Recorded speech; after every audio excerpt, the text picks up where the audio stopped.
putting it all together.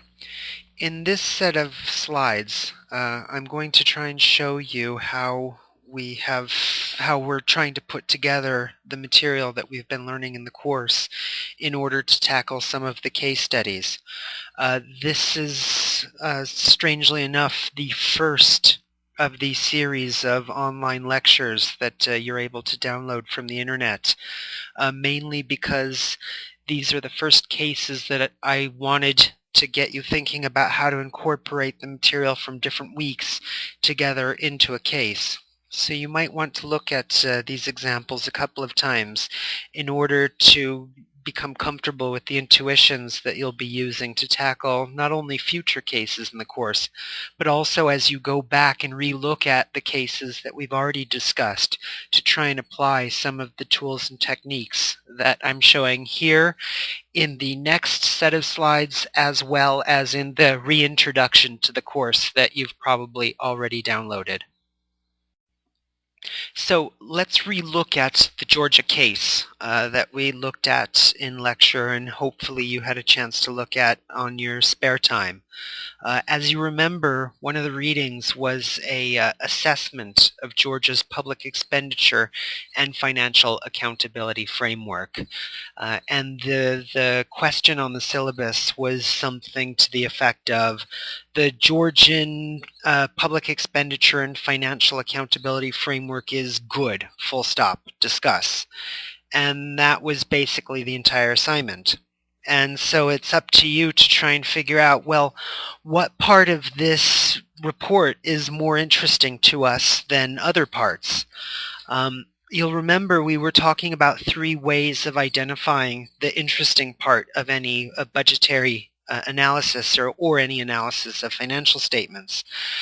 In this example, I was focusing very strongly on the thesis statement of the report. Remember that every work of art or study or science has some kind of thesis statement, just as I'm hoping that the work you submit will also have a very strong and clear thesis statement. That goes not only for reports, but for PowerPoints, speeches you might give. It's that one main idea that really crystallizes or focuses the main message that you're trying to get across. And so like you, the bank and EU staff doing this analysis probably had one main idea that they wanted to focus their analysis around. Now, of course, views can be different about what that thesis statement is, as it's very rare you see in a report, hello readers, my thesis statement is as follows. So in some ways you have to dig it out, and differing analysts might indeed have placed different emphasis on a report depending on their background. As for me, however, the thesis statement can be found in paragraph 8 of the main report, not the introduction, so please be careful about that, where they say the quality of public finances is improving gradually in Georgia, with largest improvements in the level of tax revenue collection. So I know right away that the level of tax revenue collection is probably one area I want to look at, which they signal as an important issue. However, further reforms are needed to improve transparency and accountability, and also in terms of aligning public finances, etc., etc. So the other message that I took away from this is, well, we probably want to look at some important aspect of the transparency and accountability of this public expenditure framework. So just from that thesis statement, then I've amassed 2 main areas to look at. The first, of course, is on the tax collection, the revenue side, and the other is the accountability and transparency stuff. Right? And just thumbing through the report, we see scorecards as the bank staff tries to evaluate budget credibility, transparency, predictability, etc. And my attention is immediately honed into this issue of spending what we wanted to spend, what the Georgian authorities expected or wanted to spend, and what they actually spent. In other words, aggregate expenditure outturn compared with original approved budget. So this was an area that was scored relatively low in the report, and just looking at that, that seems an area that I might want to look at. Of course, just so I can get a broader feel for the issues involved in the report, what I did and what you see in front of you is let's call it a dashboard or summary of the assessment that the bank did. What I did using Excel is that I took each of the report card scores from A to D minus, and I converted them into numbers. And that way I could produce a bar chart that showed me very quickly and easily the overall trends in the score from the report. Because of course it's very difficult to sit there and keep in your mind all these different letters at one time. So by taking qualitative data and transforming it into quantitative data, you actually find it's much easier to grab the main ideas that are in any particular report. So you see in front of you the different marks on each of the criteria used in the report, and you see the high scores and low scores, some of which are circled. And you'll remember from lectures that one key area of interest in a report like this are the extremes, namely areas where the budget and financial management system is doing particularly good or it's doing particularly poorly. And so it's those extremes that really highlight some of the issues that we might want to look at in the future. Carrying on then, we said that there's two immediate areas of focus. The thesis statement in terms of revenue collection and our analysis of extremes, which in my opinion was implied from the thesis statement. However, of course, you might have your own judgment, which is absolutely okay. Let's turn our attention to Table 1, which looks at the state budget of Georgia from 2003 to 2006, of course, as a percent of GDP.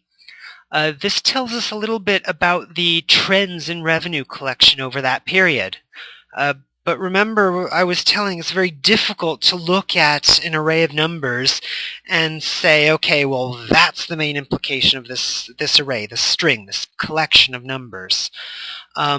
So that's one of the reasons why I've been pushing us so strongly to use Excel, is because you see the difference between those numbers above and the graph below.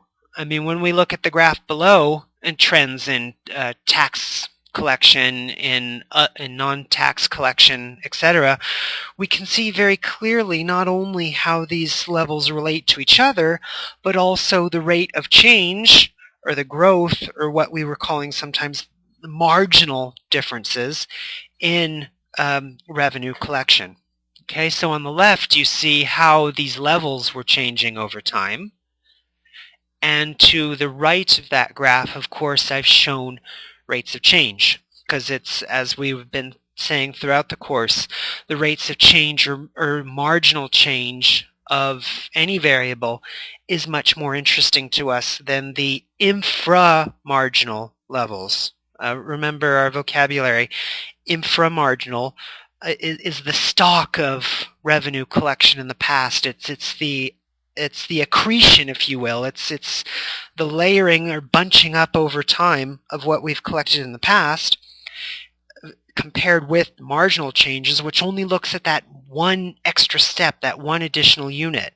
It's that marginal change which tells us about the kinds of decisions that we need to be taking in any one period of time.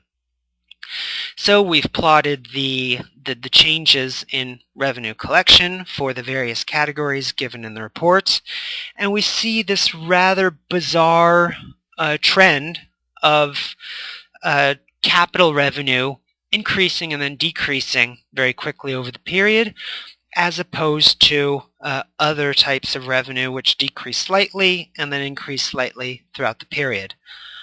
These trends are somewhat opposites. They are negatively covariate, if we want to use some statistical vocabulary, and that seems rather an interesting trend to me. Of course, we have to be weary when we see these large jumps, such as the one portrayed on the right-hand side of this slide. there could be a number of reasons why there's this huge jump. And normally we wouldn't only look at a 2 or 3 year period like this. Of course, there could be data collection problems. There could be a one-off sale of assets. There could be lots of things that account for this kind of short-term jump, which differs very much from the other revenue categories. But remember that I was telling in class that we tend to accept numbers as being true.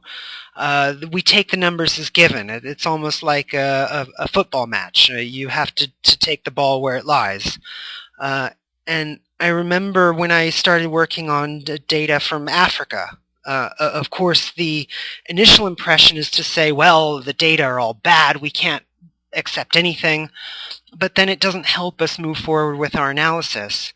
So it's kind of an unwritten convention amongst economists and analysts to take the data at face value initially, conduct the analysis, and only then step back and say, well, okay, assuming we can believe these data, this is the conclusion, but here are the following reasons why this conclusion may not be valid given the possible problems with the data. Okay, so you'll certainly want to keep this in mind about any data that you look at. I talked about my experience in Africa because that's where I learned this concept, and some of the issues are most stark when looking at data from the developing world. But even looking at local budgets and small companies, when you look at financial statements of companies as well that do not have audited financial statements, you're going to run into the same kinds of problems.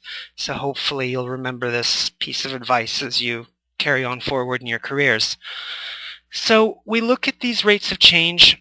And of course, you see below, I've plotted the normalized standard deviations for each of these revenue categories. Naturally, we see that the normalized standard deviation for capital revenue is much higher. And again, we have to be somewhat leery about these standard deviations, because if we see a series of data constantly going in one direction, constantly going up, constantly going down, when you put that in the formula, looking at the rate of change of each data point, okay, divided by the average, of course you're going to have a relatively high standard deviation. So you'll have a high standard deviation if the data are jumping up and down, but you'll also have a relatively high normalized standard deviation if the data are just going on in one direction. Okay, so you have to be somewhat careful about this. This isn't a course in statistics, but those of you that are familiar with statistical techniques, what we would certainly do for trending data like this is that we would difference the data. In other words, we would subtract each year from the previous year so that the data look flatter. Okay, that's called detrending, by the way. So we detrend the data, which gives us a much clearer picture of these little jumps or the standard deviation in our data series. So that's what we would do here, but because this example is mostly for illustrative purposes, and at this stage I just want to get a rough feel for the data rather than present very scientifically accurately correct data. The data that you see in front of you is what you have is what you have. So remember, we were talking throughout the course about the interpretation of data, and we were talking about our 4 steps. Okay, define the question, use the model, confront with data, and then be extremely critical in your assessment of not only your analysis, but any other analysis that might have been conducted on the data. So we look at these data and we see this unusual trend in capital revenue as opposed to other types of revenue. And our first impression, of course, is to use models, to use economic models, to sit back and think, well, what might account for these trends in the data? What hypotheses might we formulate, which then we can travel to Tbilisi and say, look, Minister, we saw the data, we've come up with some hypotheses, please give us feedback. And that way we're in a much stronger position to analyze the data than if we just kind of fished around Google and talked with experts and hoped for the best. Okay, so we have models of taxation that we've looked at in class, and we have to think, well, do these models of taxation help us to explain the data that we see in this particular report? And the answer is, well, maybe yes and maybe no. We saw a large increase in capital revenue as opposed to other types of revenue. And so we think, well, what might account for this sudden increase in the taxation of capital as opposed to, let's say, labor or other types of tax? We saw in the class that taxes are distortionary. Anytime you impose a tax, it distorts economic decisions, and hopefully you remember from class our discussion about distortion, how that works. And we know that the more you tax something on the margin, the greater the distortion. So we might hypothesize then that the authorities at this point in time were switching taxation to other areas in order to reduce the overall distortion to the Georgian economy. That's one hypothesis, okay, which is implied by theory. The second possible hypothesis might be that, well, we don't need to worry so much about the distortion. What we need to worry about more is the volatility of this taxation.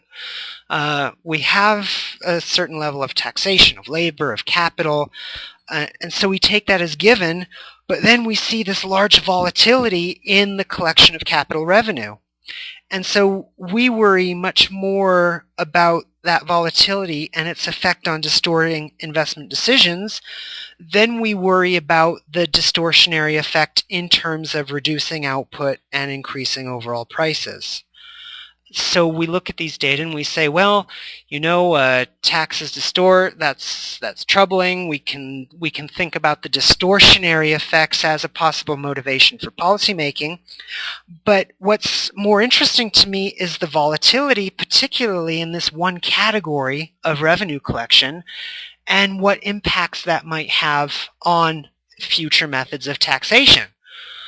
Maybe the capital revenue decreased significantly at the end of the period because it increased so significantly at the beginning of the period. And policymakers were worried about the effects such volatility might have on the overall economy. The third hypothesis, of course, is, well, that revenues were increasing because prices were increasing. And as prices increased, the authorities were able to collect more taxes because, of course, taxes are assessed on a nominal basis rather than a real basis. Just looking at the graph to the left, you see that as we impose taxes, generally prices in some areas of the economy start to rise. So in general, then, we look at these data and we're concerned about a possible triple distortion, okay, that such taxation might have on the Georgian economy. Of course, there's welfare losses, there's decreased expenditure as taxation reduces disposable income, and there's this uncertainty or volatility in the taxation which might be affecting, skewing, distorting investment and consumption decisions in the Georgian economy. So we have all these ideas from economic theory on one side, and we have this data on the other side. Okay, and we're trying to figure out how to play with the theories and how to play with the data in order to draw some kinds of conclusions. So we think, well, how do we organize all of these hypotheses or ideas that I've jotted down on this piece of paper next to me? And we look at the production function, which we've been using all term, that, well, output is a function of labor, capital, and knowledge. And we say, Well, how maybe by looking at the structure of the economy, this will help us to understand the effects of taxation on this economy.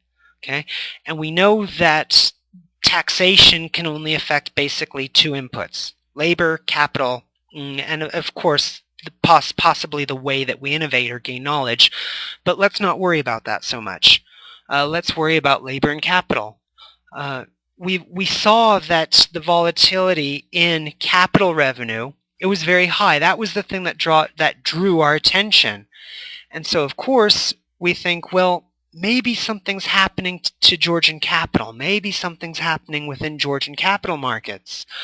What have I learned from the course that I can link or tie in to this that might help me understand the way this capital revenue changes might be affecting the overall economy? And how does this help me to understand the motivation of Georgian policymakers at the time? Well, remember we said that volatility in capital is affected by two main things. Okay, the demand for capital, so the supply for capital. Two main things. First, of course, is the return on capital. Okay, investors and savers will take decisions about forming capital based on how much money they get from the capital. Okay, the interest rates. And the other factor, of course, is our own time preference. Okay, how much are we willing to save today in order to consume something tomorrow? You remember in class I said that in theory these two rates should be identical. We should want to save today to the extent that we get a benefit from that saving. Okay, so in theory, the return on capital will equal what we want that capital to give us. In other words, I'm not going to forego eating 2 apples today out of 100 unless I can be sure that I'm going to get at least 2 apples worth of compensation in the future. Okay, so that's the way we can think about time preference relative to changing returns on capital. But let's step back a bit. I mean, all that's very kind of academic and theoretical and even maybe a bit complicated. The only thing to really think about now is, do capital revenue changes in Georgia result from changes either in the return on capital or changes in Georgians' time preference? So that's kind of the main idea we've really got to grab in our heads and play with the data in order to think about. Admonishing you at the same time to remember that we're looking at a relatively large change in capital revenue, yet as you saw from the analyses of levels, the overall revenue collected in this particular revenue item is still very low. So it's possible that we've misdirected our attention. We're looking at something which changed a lot, but which has a relatively low weight in the overall revenue envelope collected by the Georgian tax authorities at this time. It might be relevant, it might be not, but of course we continue to analyze and think about it just as a way of satisfying our curiosity. So you remember that our case analysis, think of it as a blank easel, okay? It's a blank drawing board that we use in order to apply the theories that we're learning in the course. So far, we've looked at some data from Georgia.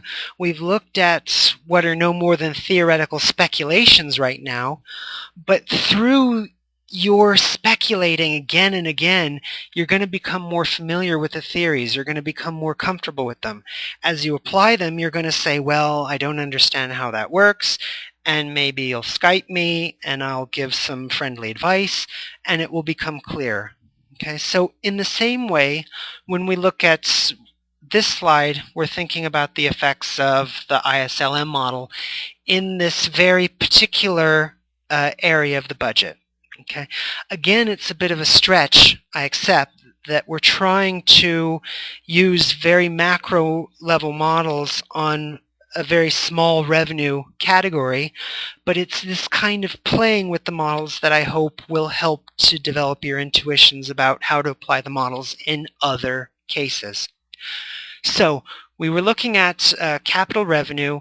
We made some hypotheses about how capital might be being affected at this time. And we think, well, what models do we know about the rates of return to capital? Well, the ISLM model clearly tells us something about the rates of return to capital, namely the real interest rate. It also tells us something about output. So we think, well, we know about capital, the taxes on capital, which then generate this revenue for the government. What effect might this be having on the overall economy? You remember that taxation in theory, in general, holding everything else constant, should shift back the IS curve. In other words, there's less economic activity in this economy because the government is taking some of the resources, quite possibly to spend somewhere else. Okay, the analysis, of course, is somewhat complex, but in order to keep this as simple as possible, let's assume the government takes this revenue and just hides it under their bed. Okay, so we're not worried about changes in tax collection as well as spending later. We just want to think, well, what's going to be the effect on the economy of this tax as soon as they take it? Well, we know that real interest rates start to rise, and we think, what effect could that have on various interest groups, institutions, parts of the Georgian economy? Remember, we looked at the production function and we said, well, capital and labor, those are two analytical groups that might be interesting to look at. We look at capital, holders of capital, investors, and we see, well, maybe capitalists are helped because there's higher rates of return on capital. Okay, but remember that as the interest rate goes up, it makes lending more expensive. Okay, so you've got two groups of people which arrive at some equilibrium. Okay, people are willing to take loans, but at higher rates of interest. You have producers who need to produce much more productively in order to give out this higher rate of return. And overall, you see, well, as far as capitalists are concerned, there's probably some overall benefit of seeing higher prices to capital. Remember that the interest rate is simply the price of capital. Now, let's think about labor. Well, before we look at any other part of the budget, we have to make a supposition. Are workers more happy or less happy? Well, if we look at this ISLM curve, we see that overall economic activity has fallen. Workers they're in a less vibrant economy. They could possibly be earning lower wages because people aren't buying and selling as much. So we might hypothesize that overall laborers are not very happy. Again, realizing that this is the most simple kind of analysis. These are just the first thoughts as we carry on in this analysis. And then we think about, well, what's government's view on this particular policy? They want to get more revenue from capital. They want to tax capital in order to collect this revenue. Of course, they want to spend as much as possible. We assume that governments are self-seeking, that they want to maximize their overall spending power. They want to government officials want to maximize their overall territory, terrain, sphere of influence. And therefore, we might assume, if we take this very stylized perspective, that government workers in general would have an incentive to collect these taxes and keep collecting these taxes. Okay, but remembering, of course, the various political tensions or political games that are occurring in a government.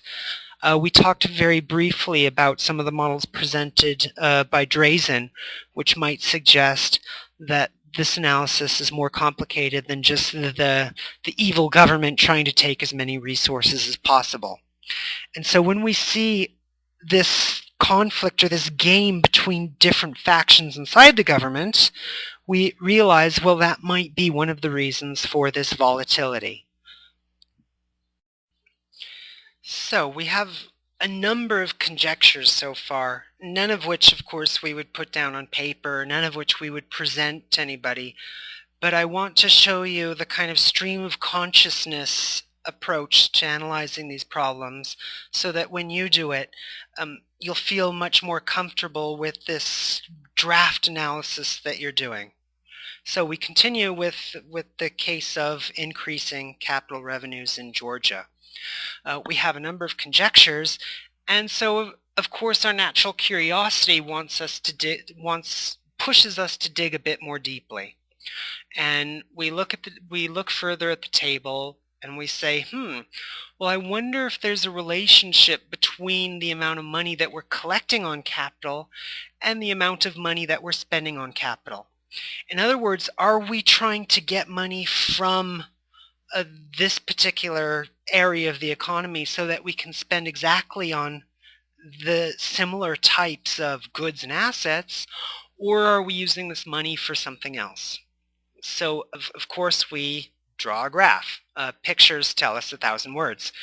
And we see that throughout this period, the trend in both capital revenue and capital expenditure was increasing in Georgia.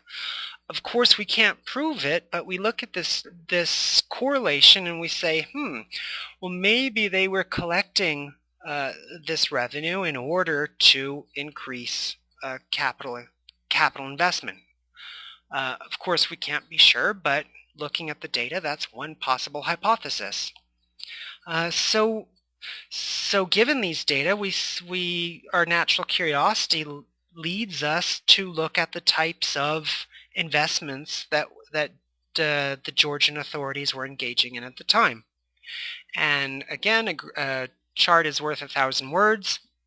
So we very quickly put a chart down related to spending in various categories, and we see that over the period there was a huge increase in defense spending and much lower increases in Social Security and agriculture.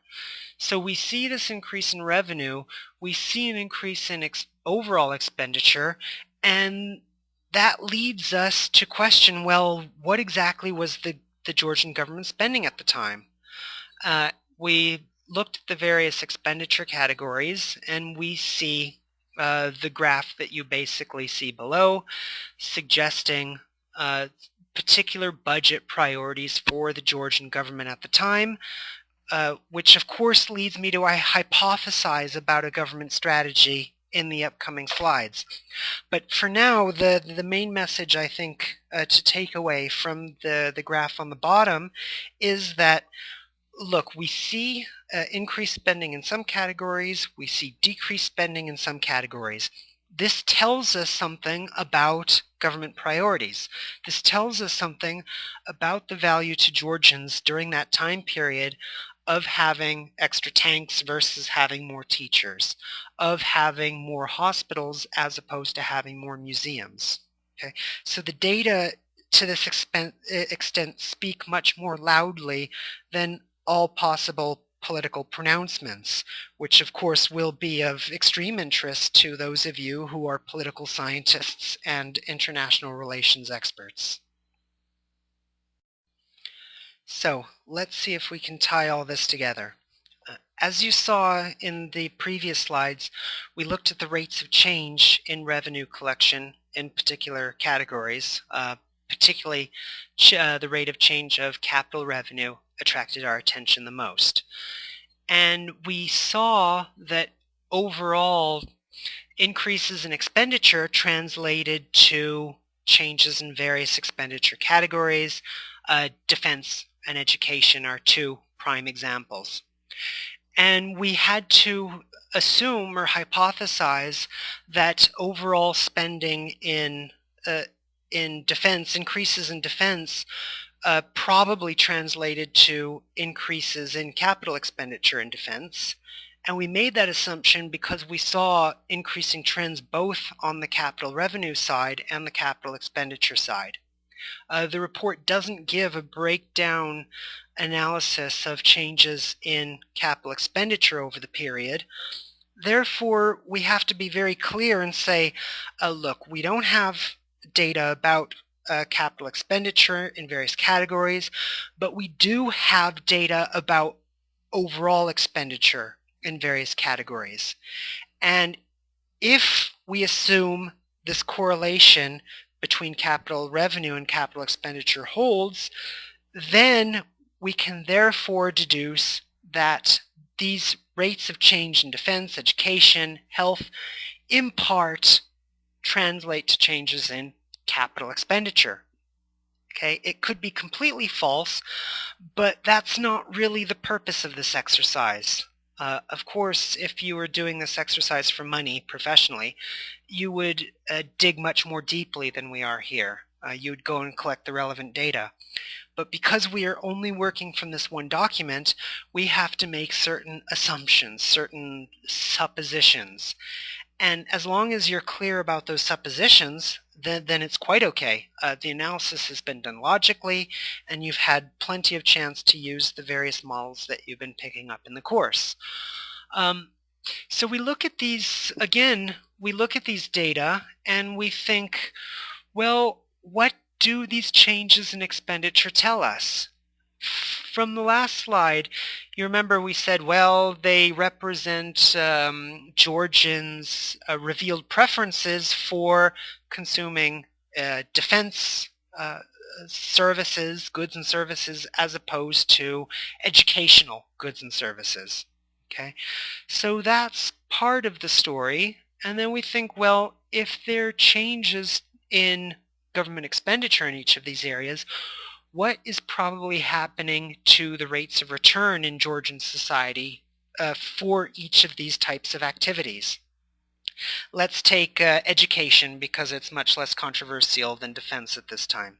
Okay, we see government increasing resources to the education sector, and there's, just thinking logically, there's really only two possibilities. I mean, in theory, there's three possibilities, but let's look at the two most interesting possibilities.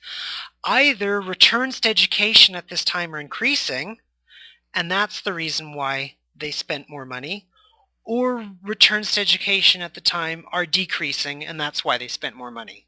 Okay, returns to education might be increasing in the time period because as the society is growing and new educational techniques are coming into Georgia, students are being educated better, or the economy is becoming more productive, and therefore having a more educated workforce could contribute to more economic growth. There's a number of reasons why this might be happening, but I think the main part of this exercise is to take this problem and tear it apart into its analytical bits. You remember that this is called analysis. Okay? Analysis is taking a problem and breaking it up, as opposed to synthesis, which is taking various bits and putting those bits together, like we've been doing with the readings throughout this course. So what's most interesting for me in your analysis is your ability to look at rates of change in expenditure, let's say in education, and come up with some interesting hypotheses that can be tested in the future. And so in this case, we can make certain assumptions about the increased resourcing to education, and we can say, well, look, this is happening because the returns to education were improving during the time period, which is a good thing, okay, and that has one particular set of policy consequences. Or we can say, look, returns to education were getting much worse during the time period, and therefore government had to increase its spending just to maintain a certain level of educational attainment. And it's clear that if this was going on in that time period, then there's completely different and opposite policy implications. But I think the main message that I want you to take away from this is that simply by looking at one number, it's very fertile ground for making all kinds of suppositions and predictions, which then we can go away and analyze more fully. Let's turn our attention now to the other part of the analysis that we're conducting, which is this analysis of accountability of the budget. Okay, and remember we were looking very specifically at the extent to which what the Georgian government authorities plan to spend, did that relate to what they actually spent? Okay.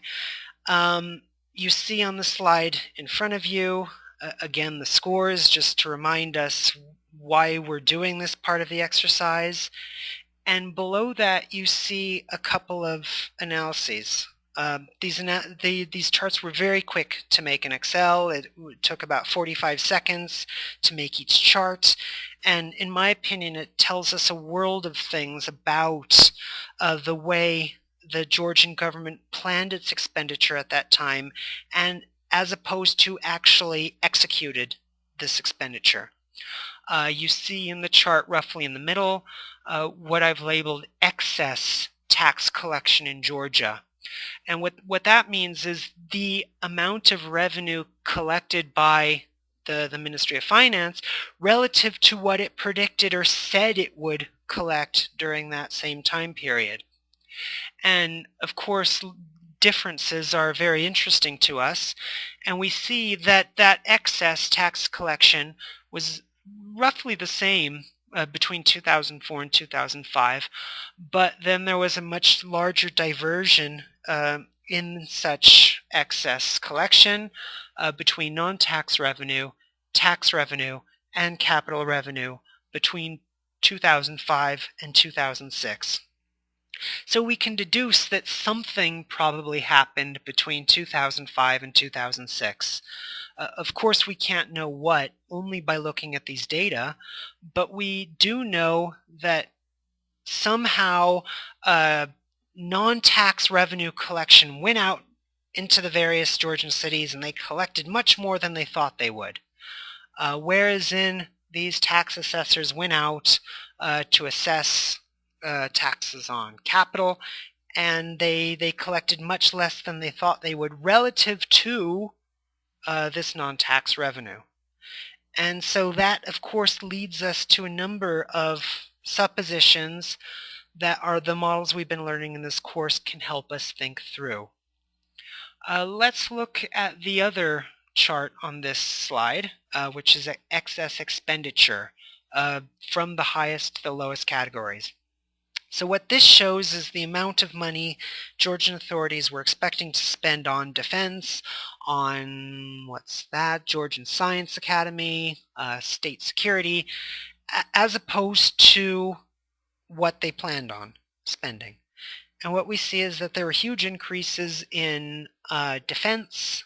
What caught my eye was state security. There were decreases, in other words, on the other side of the chart. In other words, they ended up spending less than they thought they would spend on the National Audit Chamber Court,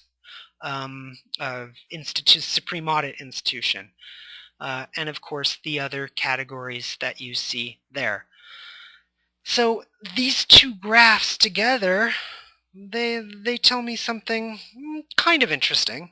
I mean, we know that throughout this term, expenditure priorities somehow changed very quickly. We also see throughout the same term that revenue collection priorities changed. In other words, they were collecting more than they thought they would collect, and they were spending much more than they thought they would spend on particular categories. So, of course, this is only a correlation, and we have to hypothesize about the causation. And the obvious hypothesis, which might be entirely wrong, but you can't ignore this hypothesis, is that the Georgian government at the time had to spend a lot of money on defense, and they had to shake down various groups of people in order to collect the revenue in order to pay for defense. Defense and security writ large. We also see an increase in state security, so we know that something was probably happening in Georgia at that time.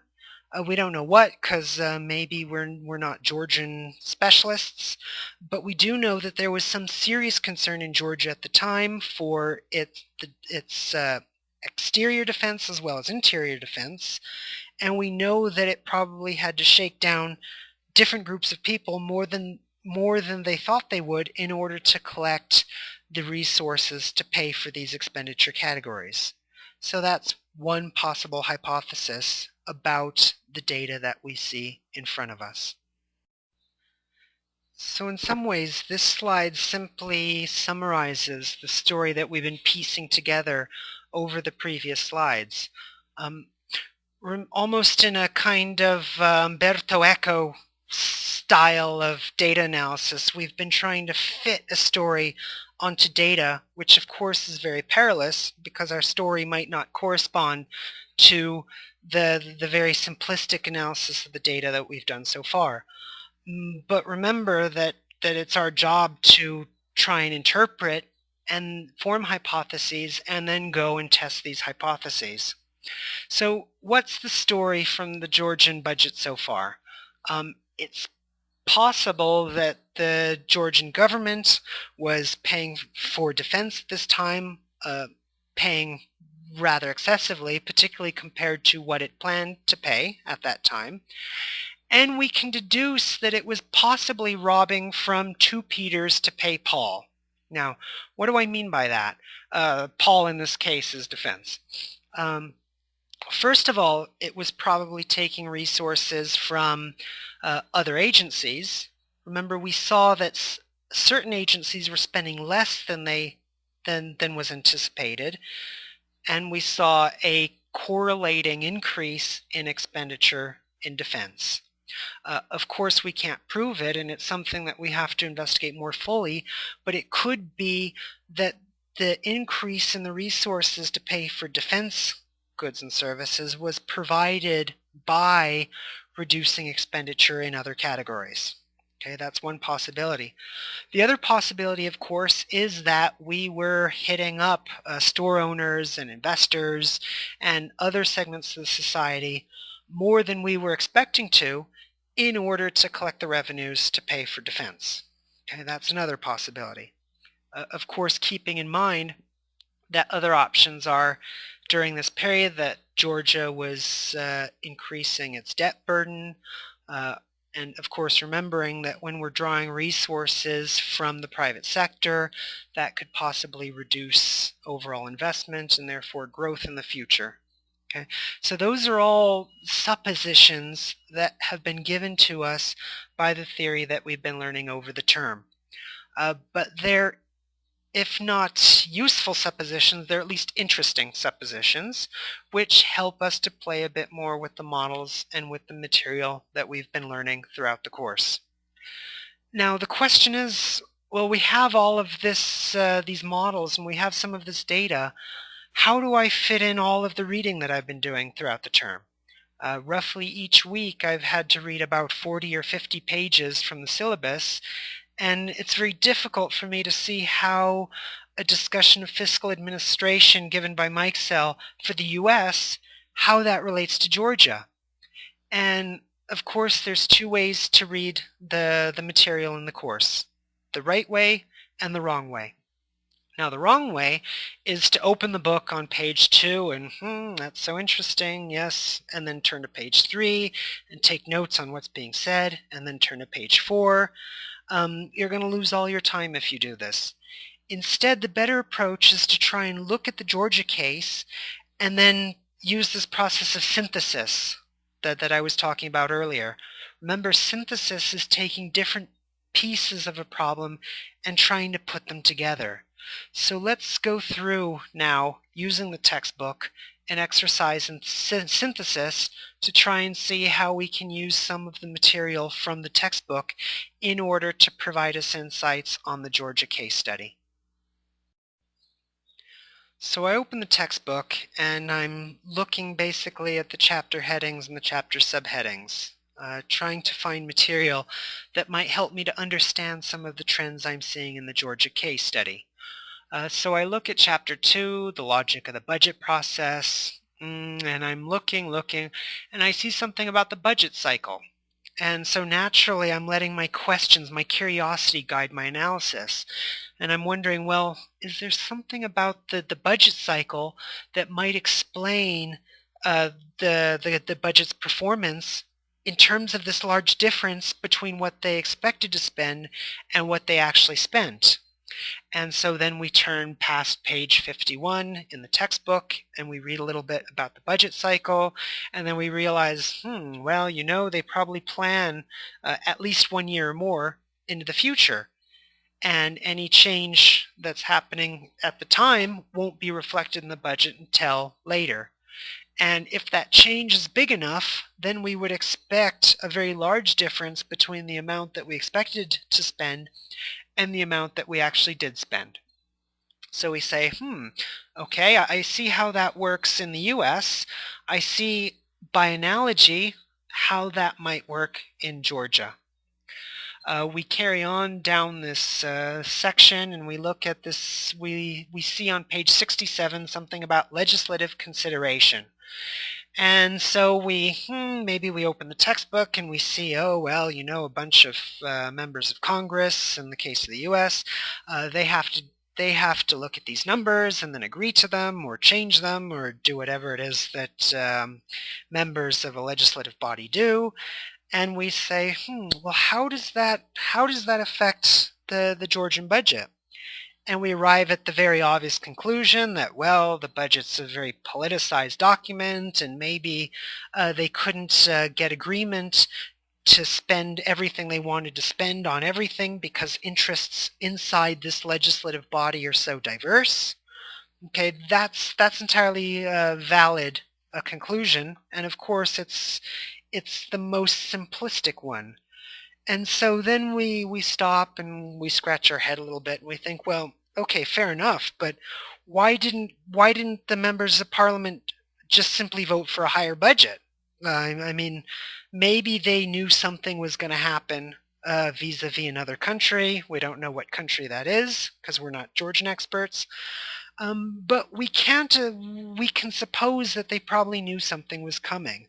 Why not just tax more and have the funds available for spending? And so we say, well, what else in the syllabus might be interesting to help us understand the answer to this question? And we see Drazen, we might fish around on the internet, and it's pretty clear after a little while thinking, we say, we deduce that there was some political process that prevented the Supreme Consultative Body from deciding on drawing more resources from the economy in order to pay for these contingencies. Okay, and several of the models of politics we've learned from this course, but even more importantly from other courses, will certainly help us to understand the internal dynamic in the legislative body. So that's why I keep encouraging us to use the other material from our courses, particularly courses in politics, because they tell us many useful things about why we spend what we spend and why Georgians spend what they spend. So we continue looking in the textbook. Okay, that was chapter 2. That was all that inspired me at the time. Let's look to chapter 4. Well, I see something. That's an interesting phrase, the phantom balance. It reminds me of a Star Wars movie. So you say, I wonder if that has anything to do with anything.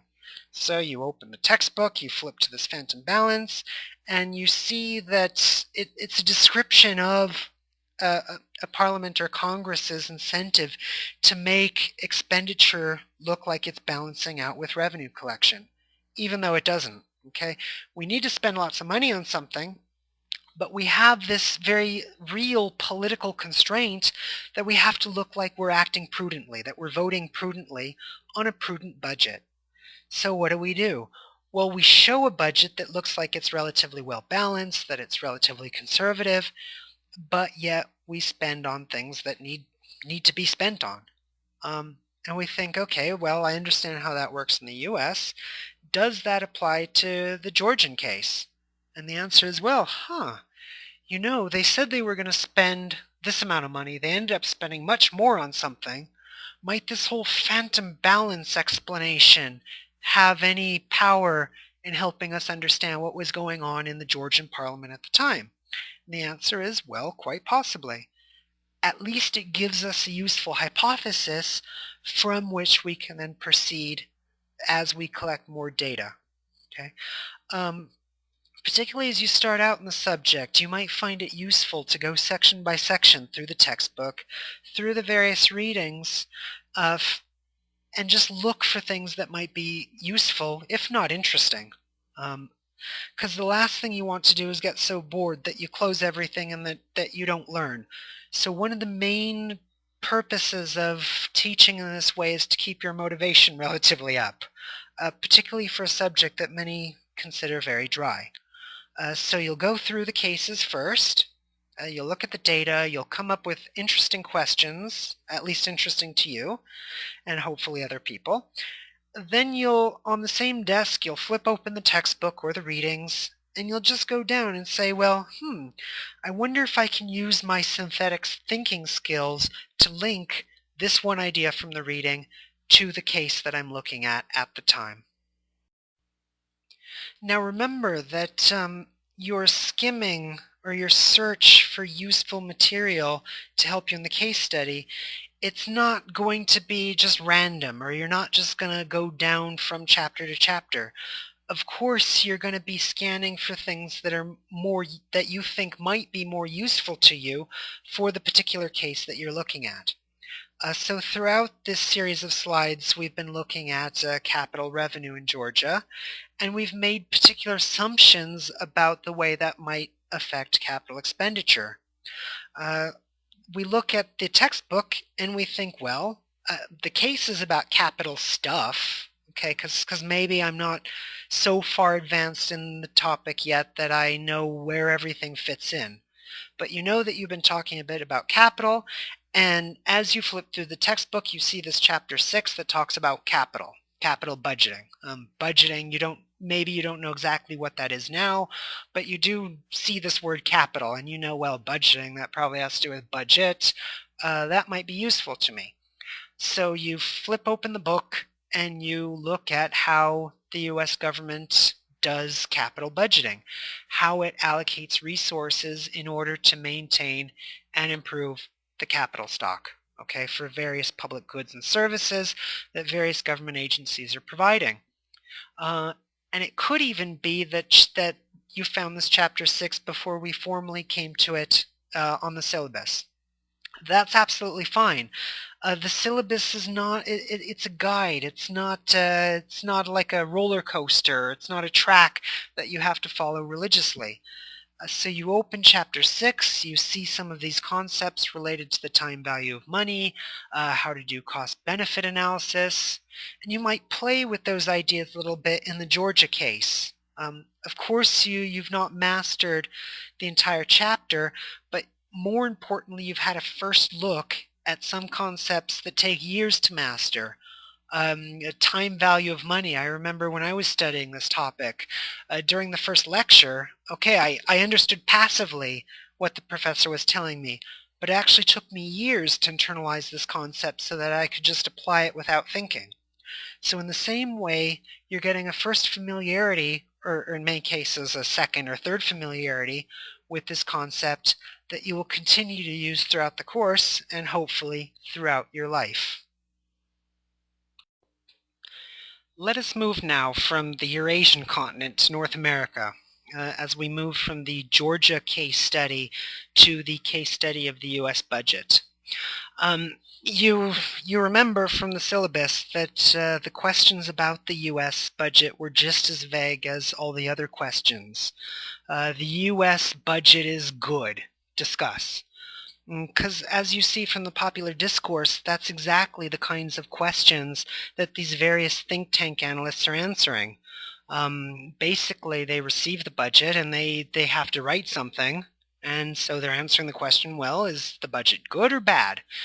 And your first look in the budget, you see all this analysis, all these charts, all these numbers, and you say, wow, I don't know what to do. Where do I start?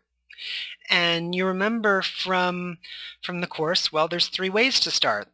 You look at the thesis statement, you look at extremes, or you look at something that seems interesting, because hopefully those little interesting tidbits will tell you something about the more general thing that it comes from. Namely, patterns in expenditure at the micro level might tell us something about what's going on in the entire budget. So let's take the first case and try and identify the thesis statement from the U.S. budget. What's that one organizing principle that the President's office had in mind as they tried to wrestle with this extremely complex beast of public expenditure and the need to pay for such expenditure? Well, you look through the budget a little bit, you look for paragraphs that might contain a main idea, a thesis statement. After about 20 seconds of looking around, you see something that looks promising on page 3. Finally, well, we have inherited a record budget deficits and needed to pass a massive recovery, blah, blah, blah, blah, blah. You kind of skim a bit and you see, well, the trillions of dollars of debt that we inherited, the rising costs of healthcare, and the growing obligations of Social Security, full stop. And you say, well, those look like the three main areas that the President wants to focus on in this budget.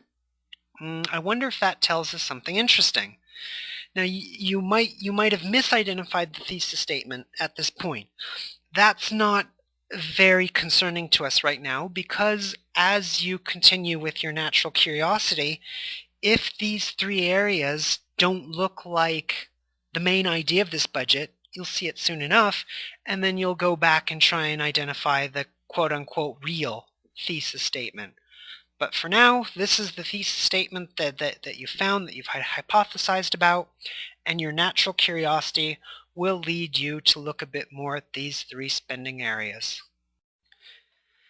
So you've got this big budget in front of you. You've identified the three main areas you think that really tell the story about this budget.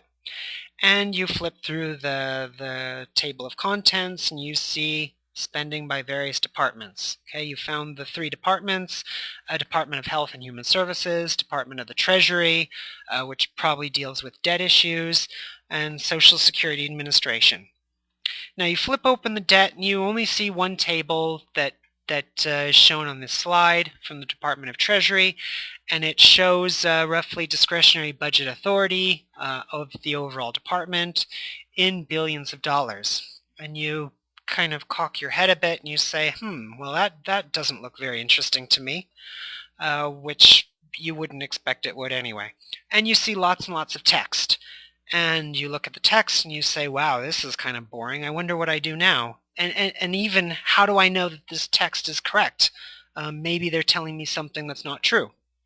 So your first reaction is almost certainly my same first reaction, and that is to try and look at the summary tables, to try and find actual data that's much less subjective.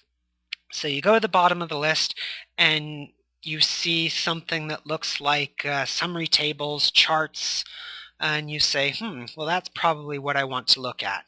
So let's look at it. Okay, so you're flipping to the back of the budget and suddenly you hear my voice echo in your mind. It's a scary proposition, I know, but still. You remember my voice telling you, well, before you look at the data, think about things in theory. It's theory that guides us. It's theory that will show us what is more interesting from this mass of numbers that that's going to be plonked in front of our face soon. And so you remember from class a little bit of our discussion of what we were calling general equilibrium. You remember me saying, well, in theory, we want to be just as happy consuming something at the margin as we do producing something on the margin, as we do collecting the money to pay for that thing at the margin. Now, what does that mean? Remembering back to the lecture, I remember me saying, well, let's think about expenditure in health and education and all of these different government services. We know that we're as happy as possible when we're just as happy to listen to the next hour of educational lectures as we are to spend an hour receiving some medical treatment, or which is being just as happy as walking through the forest for an hour. Okay? So how do we know that this is the best allocation of expenditure? Well, if the marginal utility from these various activities isn't the same, then we would change our consumption. Now, what do I mean by that? Okay, let's imagine that we very much need medical attention, but we don't need more lectures in economics. So what are we going to do? We have this very high marginal utility for receiving hospital treatments, and we don't have so far very high marginal happiness or utility in listening to more economics lectures. Well, naturally, we're going to prefer to shift our time out of listening to lectures like these, and we're going to rush to the hospital. Okay, and we're going to sit down in front of the doctor, and we're going to say, "Doctor, can you please treat us?" He treats us. We're happier. We're happier. Okay, and the next hour that we spend in treatment will be progressively less happy. Remember, we were talking about diminishing marginal utility, is that the more we consume of something, at least in theory, we're going to be less happy about it. Okay, the doctor healed most of what was ailing us. Maybe we still have a little itch on our elbow, but we also have this intellectual itch as well for economic theory. Oh, that was beautiful. So what we'll want to do is we'll want to shift our consumption to those areas where we're going to be more happy. And we're going to keep shifting both as individuals and as a society until we're just as happy on the margin consuming lectures in economics as we are getting hospital treatments, as we are walking through the forests of our great and glorious nation, as we are doing something else that government spends money on. Okay? So remember that one condition for public expenditure is that we allocate resources such that the marginal utility of expenditure on each of those things is equal. We are just as happy to on the margin to spend one extra dollar protecting pets rights, defendants' rights, as we are spending money on bus trips to the inner city. Okay, so that's this whole marginal utility thing. Now looking at the slide, we see this happy waving farmer, and what he's trying to tell us is that, well, we know that we're going to be as productive and happy and output maximizing a society as possible when the marginal output from various productive activities is the same. Okay, now what does that mean? Let's imagine that we are investing to produce, I don't know, let's think of something, to produce new technologies, research and development, okay? And how much are we going to spend on this research and development? Well, we spend the first $1 million and we get lots of innovations that make our life better. Then we spend the next $1 million and we get, well, not as many. We still get some, but we don't get as many as we got for the first $1 million that we spent. Okay. Then we spend a bit more money, and our marginal productivity of this expenditure, of this investment, it's decreasing over time. And it's the same with building bridges. The first bridge we built really made our lives more productive, better. It increased our earning power because we could trade with other parts of the greater New York area. We built a second bridge, and the marginal revenue product, the marginal return, the extra profit that we got from that investment, it's starting to go down a bit. Yeah? And what we'll want to do as a government, and as an individual, by the way, or a company, is that we will want to continue to invest in something until we're getting just as much profit on the margin as if we invest in something else. Think about your own education. So you get a certain amount of years of schooling, and then you have to decide whether to buy a house or not. Well, are you going to buy a house, or are you going to get a PhD? And maybe you're not as economic as the economist, but somewhere in the back of your mind, you're thinking, well, I have to trade off those extra 3 or 4 years getting this doctorate against the returns I would get if I invested in the house or the stock market. And so what you're really doing is you're looking at the marginal return, the marginal product, what we know more broadly as the marginal revenue product. You're looking at that next 1 unit of investment and how much that will bring back to you, how much that will return to you. Okay? And what you're going to do is you're going to invest in different things in your life to the point where all these rates of return are roughly the same, and similarly, you're going to be consuming on food and leisure and different areas of your life such that your overall happiness is the same. And of course, you're going to invest in education and stock market and houses only to the point where what you're getting from those investment activities will give you this ideal level of happiness in consuming walks and watching movies and hearing Beethoven concerts.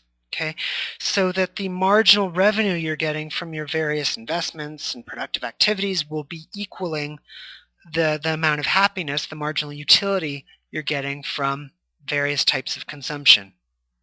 Now, it works the same for companies and it works the same for governments.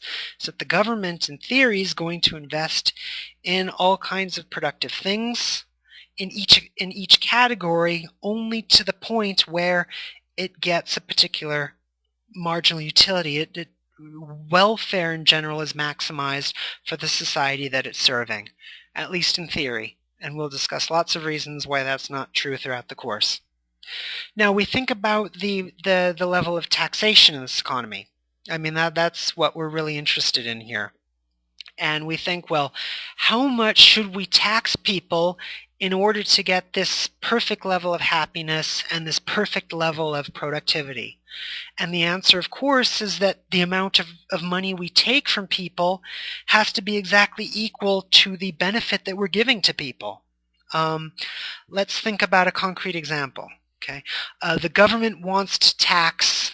Think that you're Robinson Crusoe on an island, and you realize that as individuals you cannot build huts and collect coconuts and do all the lovely things that you need to do as a society. So you say, well, dear colleagues, it is time to put in a tax. And the question is, well, how much are you going to tax yourself and your other colleagues? And so you decide to take a little bit of what each person is making each day. Okay, if people are growing coconuts, you're going to take a little bit of their coconuts. If they're growing corn, you're going to take a little bit of their corn. And you're going to reinvest that in stuff that makes the community happier. Now, it's clear that if your public investments are making everyone really happy and they're really productive and everyone is prospering from these investments, you're going to say, well, we should do this a bit more. We should tax a bit more. We should tax and spend a bit more. And therefore, on the margin, you're going to increase the tax. And you're going to keep increasing the amount of resources you're pulling out of the economy until you reach a point where that exactly equals its productivity in helping the economy produce more, and it's equal to the trade-off in happiness that's occurring in this little Robinson Crusoe society. In other words, people are at the margin going to be just as happy to give up buying another iPod in their private consumption in order to pay these extra tax dollars to receive, let's say, a new technological innovation for opening coconuts. Okay, so marginal utility has to balance out with marginal productivity, the amount of output that we get, and the tax that we assess from people in this economy has to exactly balance those two conditions. We're taking exactly on the margin the same amount that we have to be increasing the productive power of our economy and the overall happiness of the people in that economy. Now, wow, that was extremely abstract. You're looking at this slide and you're thinking, well, what does that have to do with the president's budget? And what the president is actually telling, though not in all these fancy words, is that at present the marginal cost of our expenditure, it exceeds the marginal revenue. The entitlements and the debt, they're costing us too much relative to what we're getting for them. Okay, and that we're paying too little in taxes in order to receive the benefits that we're collecting. So the benefits are coming from somewhere. They're probably not coming from productive investment, and therefore we're over-consuming. Okay, we're taxing too little in order to get what we want. Okay, and we're spending too much in order to have too high a level of happiness given the productive things in our society. So that's roughly the president's message translated into the various concepts and models we've been learning throughout this course. Whew, I'm sorry that was so complicated, but the sooner you get a real feel for this dynamic, I think the more effective you'll be in allocating resources. So you've gone through that explanation a bunch of times. You've kind of fished around this Freakonomics and these other popular economics treatises explaining some of these concepts, and you say, okay, I think I'm really comfortable with the theory. Now let's go to the numbers. So we open up some of the statistical appendices to the budget, and we just get a general feel for the data. Just use your eyes for now if you really are averse to Excel. So we look at some of the numbers. We look at projections for healthcare reform expenditure and the effects that those will have on the deficit. So just by looking at these numbers, we see that the president's strategy is to pay for healthcare reform with higher taxes. Okay, we see, well, healthcare amenities increasing, and we see deficits actually increasing over this time period. And we kind of just eyeball this budget a little bit to look for interesting stuff. And of course, debt service catches our eye because that's one of the three main themes that we identified from our thesis statement. So we're curious, well, what will happen to debt service? So we look at debt service and we see, wow, that doesn't look good. It's increasing a lot over this time period. And so this is the general story that we think the data are telling us, which is kind of interesting because it seems contradictory to what we were reading in the text of the budget. Maybe it is, maybe we're not. We're not so sure yet because we've just started analyzing this budget. But we had this general impression that it was the president's strategy to pay for more healthcare services, increase taxes, which is fine. So far, that's what the story says. But what's happening to the debt? It's increasing a lot, even though we saw that the strategy was supposedly to reduce the debt over this time period.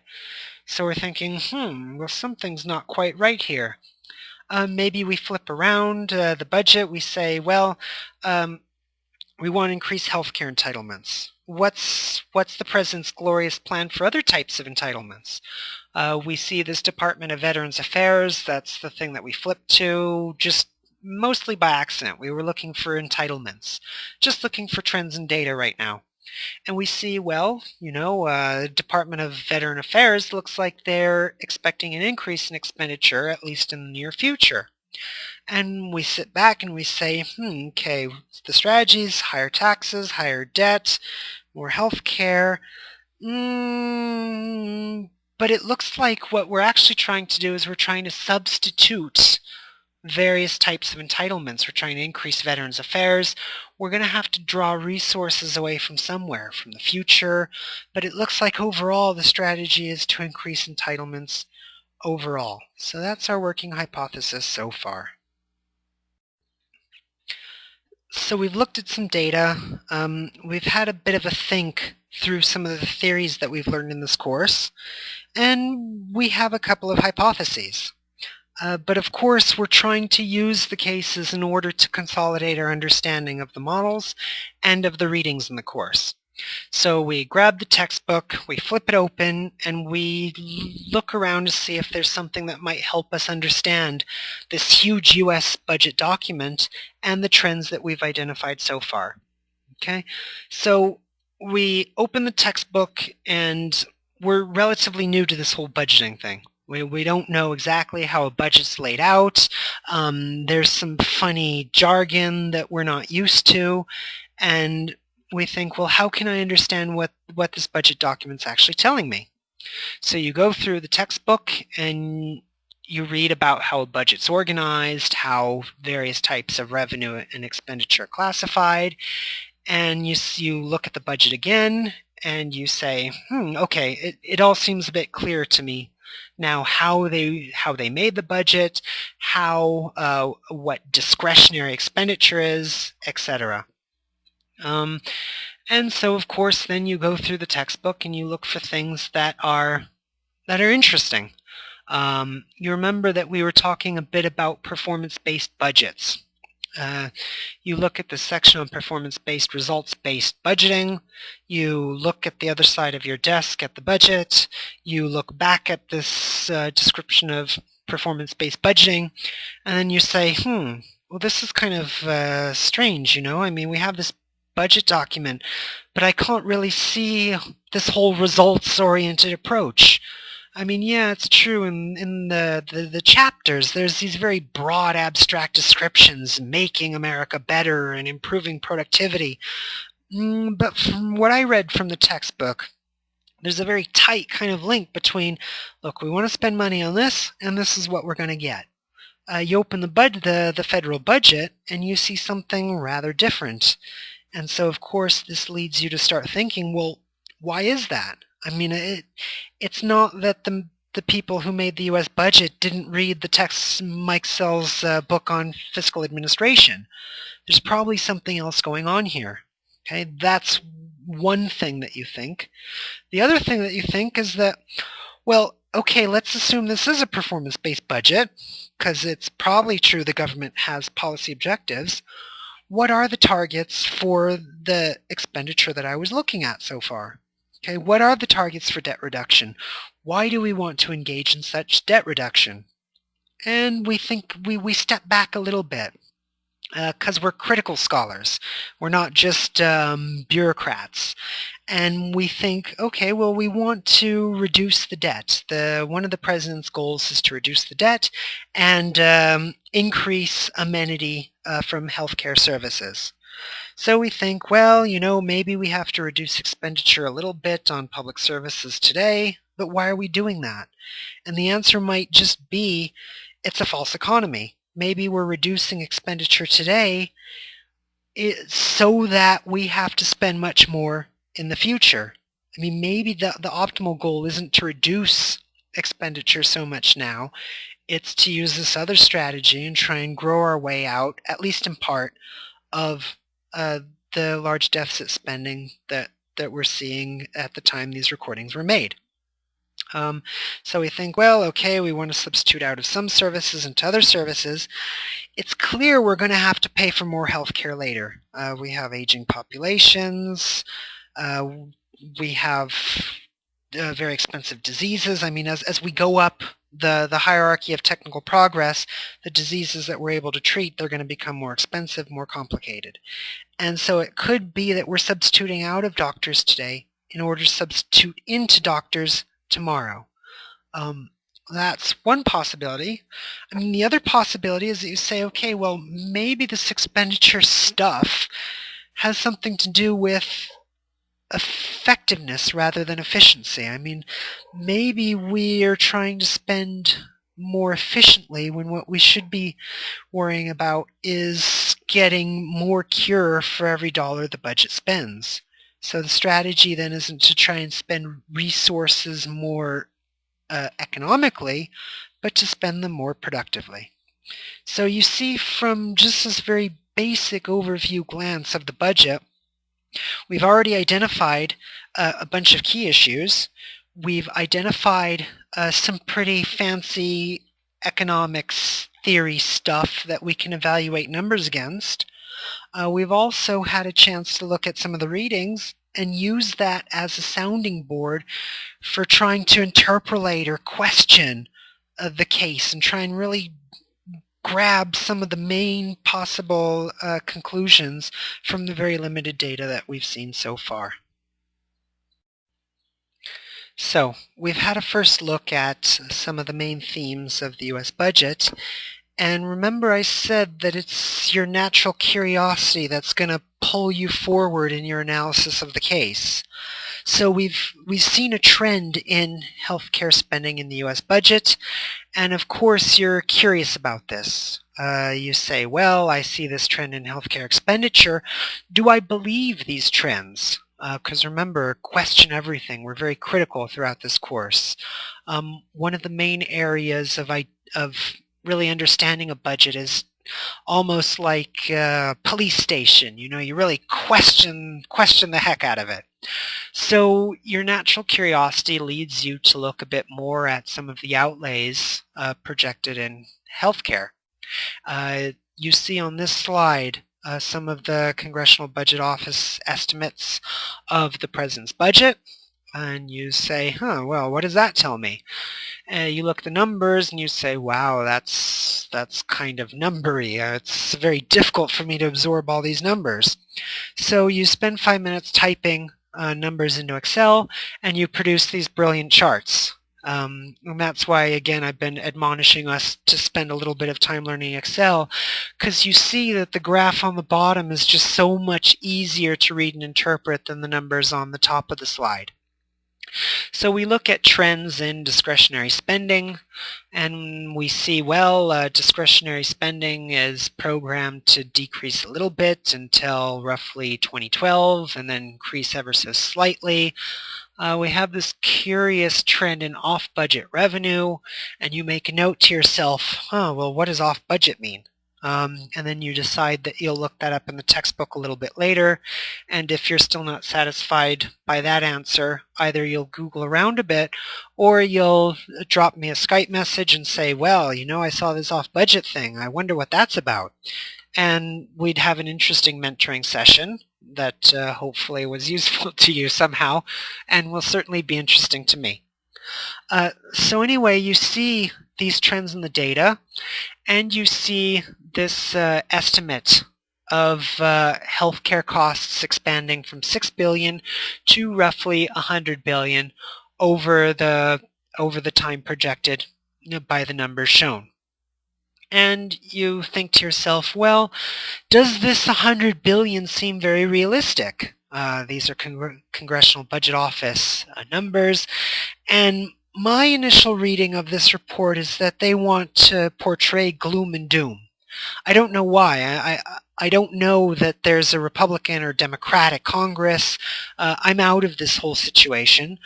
But just as a technocrat, I see that the CBO's report on the budget is much more dark and dim than the budget that I was just analyzing.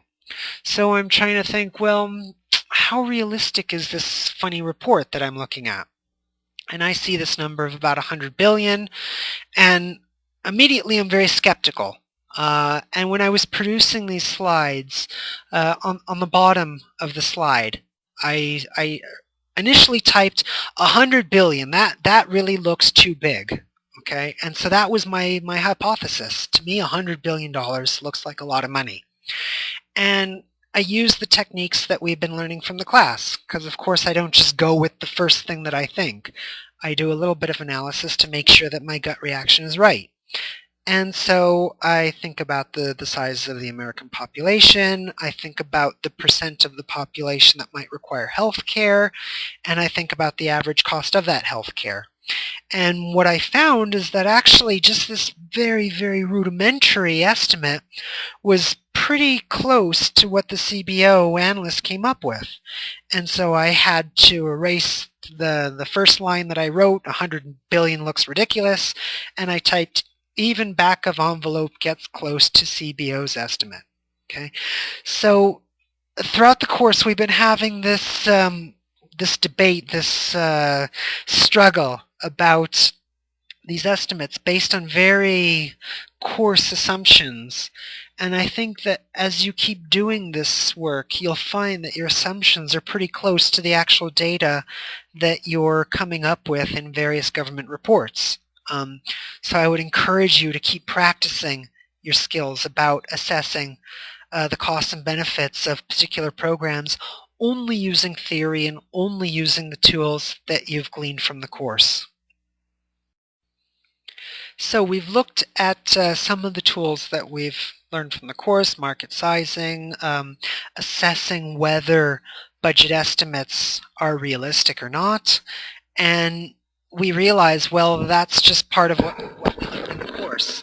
Of course, we want to try and confront that with other material that we've learned, and we remember this reading by Drazen, and he has some interesting models of political economy.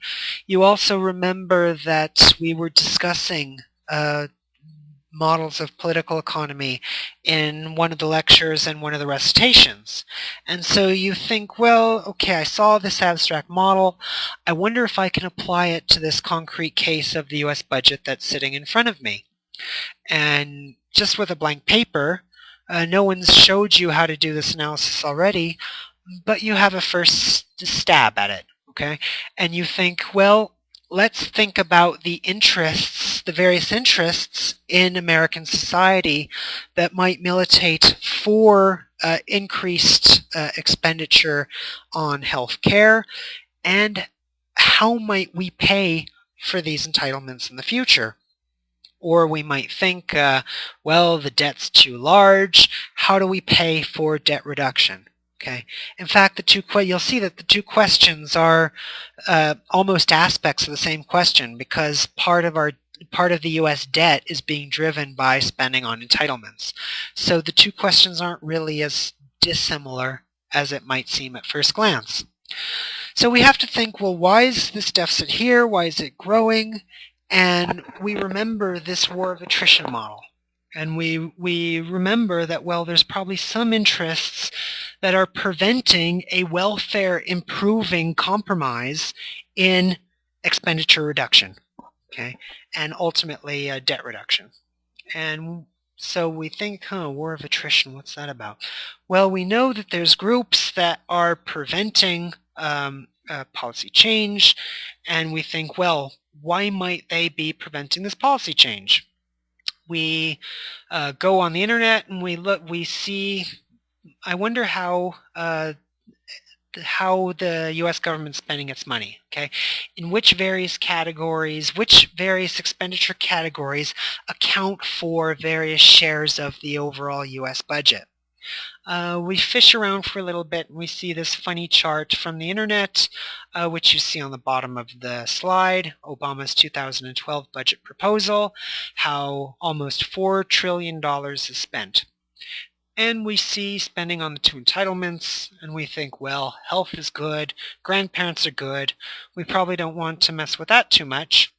Then we see this other thing, defense. And we say, well, that reminds me of something. That reminds me of Georgia.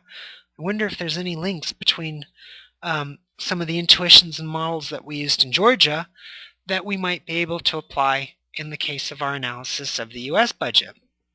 And so we look at this expenditure category for a while and we start to think, well, generals will probably bear some of the burden of deficit reduction and ultimately debt reduction. So we think, well, they're probably against these types of reforms.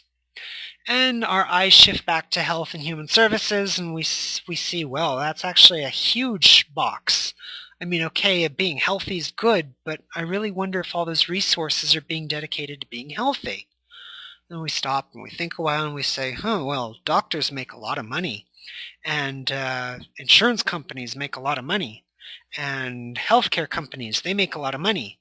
They have lots of people that might be against a change which reduces overall expenditure in these budget categories.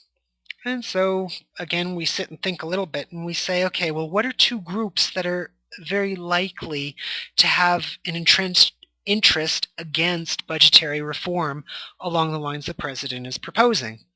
And we see, well, probably doctors and generals. Okay, those are two groups in this budget that might bear a disproportionate brunt of this cost of adjustment. So that tells us something interesting from the political economy side of our analysis. So of course our natural curiosity compels us to continue playing with some of the models that we've learned from this course, and particularly some of the political economy analysis that I was discussing in lecture, how that might be applied to this particular case. Okay, so in the last slide we saw various interests that might be opposed to reform, and indirectly we also saw some interests that might be in favor of reform. We look at this kind of block chart that we saw on the last slide, and you'll see the chart reproduced on this slide on the left side of this slide. Okay? And we see that education and labor are relatively small in terms of their proportion of overall spending in this budget relative to healthcare and defense spending. And we look at that level of expenditure, and maybe we remember other expenditures from other budgets we've looked at in this course, or maybe we don't. Maybe we look at those boxes and we tell ourselves, wow, that looks kind of small. I mean, I don't know what they should be. I haven't thought through the issues involved in the optimal amount of education spending or spending by the Department of Labor, but my initial hypothesis, my initial assumption is that that spending is very small.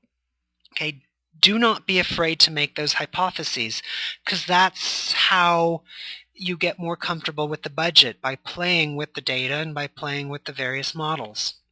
So you remember my model of political economics. Remember I was telling that you line everyone up along Broadway Avenue, and you assess the relative costs and benefits of a policy to each individual or each segment of that particular society. And we say, I wonder if we can do the same thing with the budget that we're looking at now. So you see on the right-hand side, the relatively large chart, it's a very simplistic attempt to reproduce the kind of analysis we were doing in class as applied to the US budget. And so basically what I've done here is I've assumed that we can divide different groups of people, beneficiaries of public spending, by categories. I've labeled Health 1, Health 2, and Health 3. And what I've done there is I've assumed that we could break out different segments of the healthcare industry, okay, recipients of government spending on healthcare. And I've plotted roughly the amount of budget that they receive, knowing that some beneficiaries are going to be in a much more advantaged position than other beneficiaries. Okay, so those that are really benefiting from healthcare expenditure, they're probably benefiting a lot. And that's what this Health 1 segment tells us. Those are the group of people that are really benefiting a lot. We have then another segment, which is labeled Health 2. They're still benefiting by a lot, but not quite as much by this expenditure as this first segment, Health 1. Similarly, we walk along Broadway Avenue like we were talking in class. We look at various segments of the population who are beneficiaries of this government expenditure. Okay, as Social Security recipients were labeled SS1, SS2, Defense 1, Defense 2. Okay, and we compare this against blanket recipients for education spending and labor spending. And we have this hypothesis, well, what if we take just a little bit of resources from the beneficiaries of healthcare spending and Social Security spending and reallocate that to beneficiaries of education spending and labor spending. Okay, and this chart simply describes that redistribution using the example from class. Okay, so in theory, it's possible to effect a Pareto improving redistribution among budget categories. You take a little sliver off from the biggest beneficiaries and just plop it onto those segments, those beneficiaries which are receiving money from the government in education labor. Of course, in this chart, I'm assuming that this redistribution is Pareto improving through decreasing returns to such expenditure. That might be a right supposition, it might be a wrong supposition, but the main idea is just to get you used to thinking about this model and trying to put numbers to the models in order to play with possible changes to budgets. Okay, so that's all this chart's really trying to do.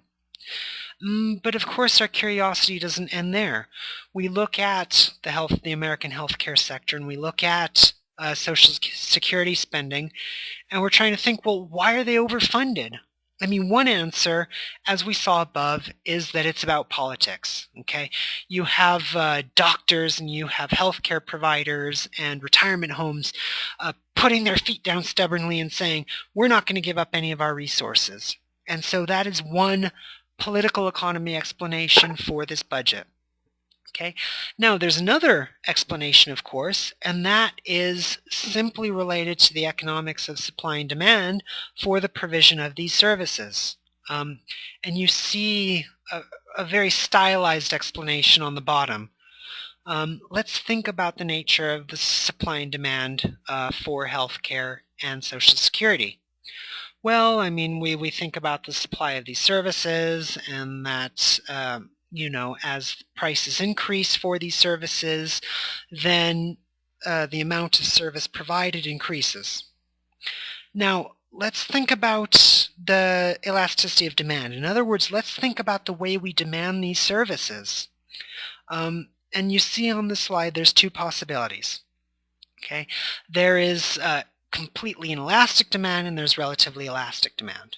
Okay?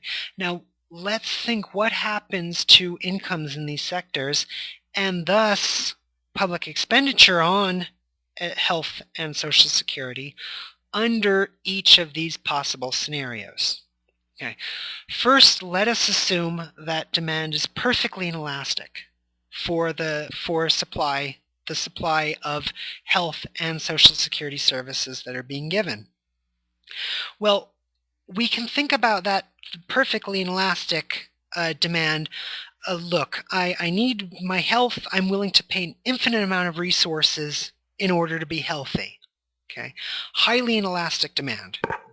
Now you remember from lectures that, of course, in these inelastic segments of the market, we can draw as many resources as we want, basically. Okay, people are not going to change their consumption patterns heavily if they are consuming a fixed amount of a particular market segment.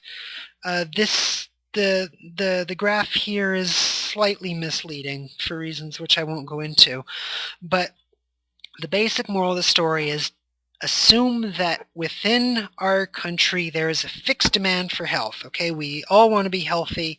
This is the amount that we want to be healthy by, and we're willing, and we have income that can either go to spending on health or spending on everything else. Okay, hopefully that whole logic is relatively clear now. Now, what's going on? What's going on is that because we want as much healthcare services as possible, okay, because we have a fixed level of demand for healthcare services, we are ready to spend as much as possible to achieve a particular healthcare objective. Okay, fixed level of demand, which in theory goes all the way to all the income that we earn. I mean, if you're like me, you're willing to spend everything you earn just to make sure you're healthy.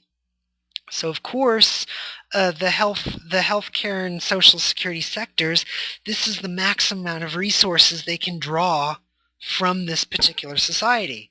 So we look at expenditure on health and Social Security and we say, well, this might not be the result of politics. This might simply be the result of preferences. I mean, maybe the government's spending so much on these expenditure categories because they're simply reflecting what we want as consumers. Okay, our demand is relatively inelastic. We're willing to spend as much as possible to be as healthy as possible, and you see that reflected in our budget. But then we sit back a minute and we think, well, let's think about some social medicine systems. Let's think about the UK's National Healthcare Service. I mean, it's not a great analogy because they spend a lot of money on healthcare. But let's imagine that the demand for healthcare is not perfectly inelastic and fixed. Let's imagine that we as individuals, and particularly we as societies, we do trade off expenditure on health versus other things. And we can imagine that as the cost of healthcare rises, we prefer to substitute out of healthcare and into other consuming other things. Think about cosmetic surgeries, think about medical conditions which are unpleasant, but they're not extremely annoying. I have lots of colleagues in the UK that have this type of situation where they have health situations where it's unpleasant, but in general, the NHS administrators and their general practitioner has decided that the resources spent on curing this would deprive someone else of very needed life-saving operations or other healthcare services. So if that's the case, we can imagine a downward sloping demand for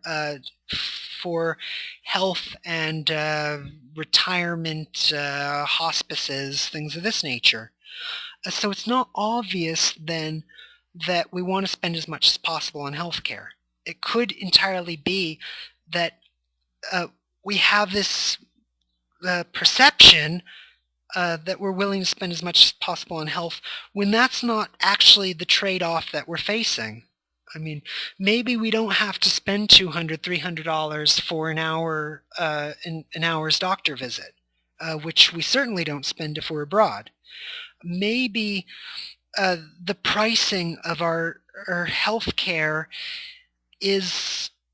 reflects this misperception about our own elasticity of demand for healthcare, which we don't see in other countries. Now, why did I go into this big, long, complicated discussion? And the answer is that we see lots of spending on health and Social Security, basically benefits for when we reach old age. And the underlying story is that, well, that simply reflects our own natural demand for the consumption of these goods and services. But that very much depends on whether our demand is elastic or inelastic for these services. And we cannot assume that we have a highly inelastic demand for health care and for retirement services. Okay, so we look at this budget, we make an assumption about our preferences that might not at all be true. Okay, if that assumption is true, then these huge boxes that you see reflecting expenditure in various categories, it reflects our own preferences. If our assumption is not true, then it reflects market power, it reflects other possible market distortions which policy can affect. Okay, so the moral of this story that I'm trying to sell you is that we look at the data, we look at these funny boxes that reflect the proportion of expenditure in various categories, and we have to assess, is that spending too much or is it not enough? And the answer, of course, is it depends on what model we use, and it depends on the assumptions that we bring to that particular model. Whew, wow, that was kind of rough. Okay, you see from our description of the budget, that we have a trend in the data and that our natural curiosity leads us to various hypotheses in an attempt to explain those data. Of course, you might not be as curious as I am, and you might not be as technical in terms of the economic analysis that you use. Certainly, I'm not expecting you to do a very complicated economic analysis involving the elasticity of demand for various services. But I do want to show how natural curiosity leads you down a certain path as you try and analyze the various cases from this class. Now, let's move on to Scotland. We've looked at two countries so far. We've looked at Georgia and we've looked at the US. We have this third country, Scotland, and we have a question in our syllabus related to capital investment, capital spending from the Scottish budget. And we want to know if we can say anything interesting about what was happening in Scotland at that time. So in the readings, you see this table, which is shown on the slide. And as we were saying many times before, numbers are very difficult to interpret just if you look at numbers. So using our skills from Excel, we've decided to plot these numbers and look at changing priorities in each area. Hopefully these are rates of change and not overall levels, because as we went through this very long and theoretical discussion previously, we want to look at rates of change. They tell us much more about how we should adjust our government expenditure. Those rates of change tell us much more than simply looking at levels.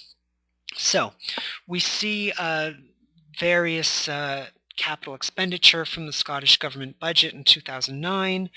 And there are two trends in these data that look rather interesting to me. We see relatively constant spending on transport, and we see variable spending on employment policies. And so it's that analysis of extremes that attracts my attention.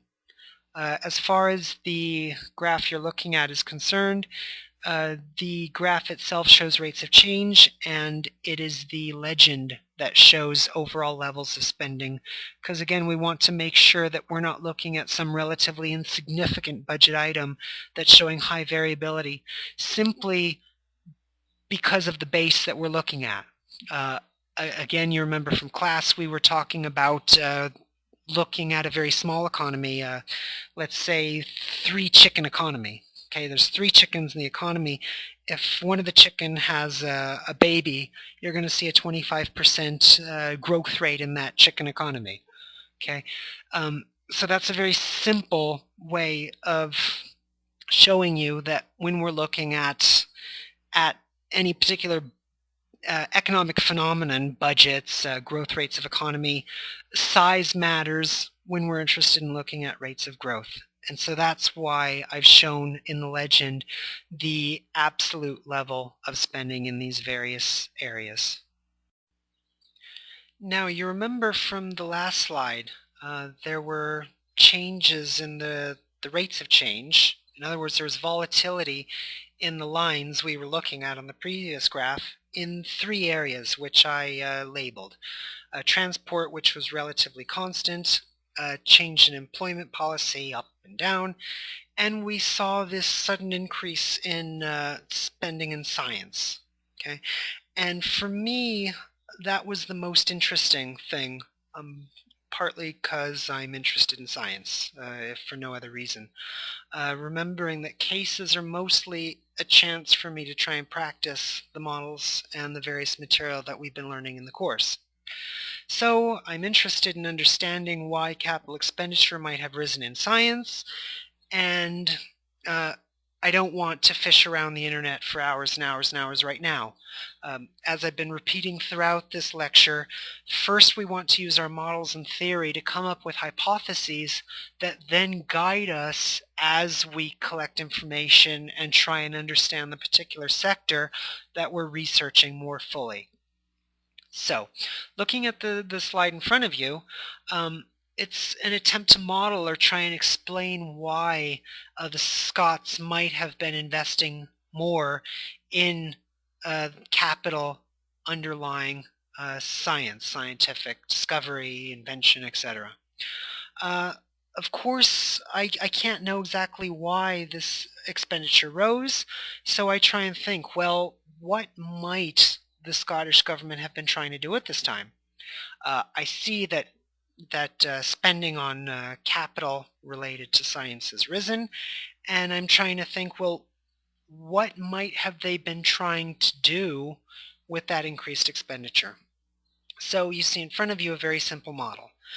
Money goes to universities, and that money in turn, it can do a couple of things. Okay, um, Scottish government might have wanted to try and foster new patentable discoveries. Okay, biology, technology, biotechnology. That's one possibility. And I remember from my days in the UK, the UK government had a very high emphasis on patentable discoveries because this is the type of expenditure that could basically pay for itself. So that's one possibility. The second possibility is that they wanted to use research, generate research, or adapt existing research in order to advise industry, okay, to improve the productivity of Scottish industry. That's another possibility. Of course, there's many other possibilities. They wanted to teach new scientists, etc. But remember, we said that a model's goal is to try and simplify a very complicated thing. So if we sit down and if we list all the possibilities and have 200 squares like you see in front of you, the model becomes just as complex as reality, and we haven't really achieved anything. So what we're trying to do then with this model is think, well, what was this money probably destined for, and did the Scottish authorities spend too much or too little? And what did they get for their pound? Okay. Continuing with what we've learned from the course, we are talking about expected costs and expected benefits. Okay, the probabilities of expenditure leading to good things, which you see on this chart, by P sub G. Okay, that's basically the probability that spending on a new discovery leads to some patentable outcome. Okay, the probability of that happening multiplied by the value of that good thing happening. Remember, of course, for our calculations, we can't just say, oh, a jolly good thing happened, it's patentable, 30% probability times a very, very smiley face. It doesn't help us. So what we have to do instead is we have to assign an economic value to the potential patents that might be resulting from these new discoveries.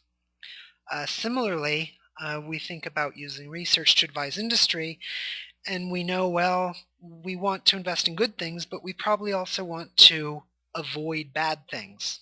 It's just a very logical, simplistic model of the world.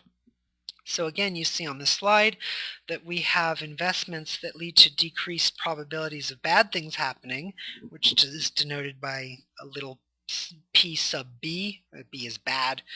And of course, we have to think about the value of the bad things that we're avoiding.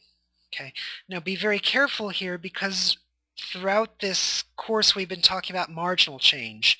So what we're really interested in this model is the change in the probability of us doing good things, and it is the marginal value of those good things. Okay.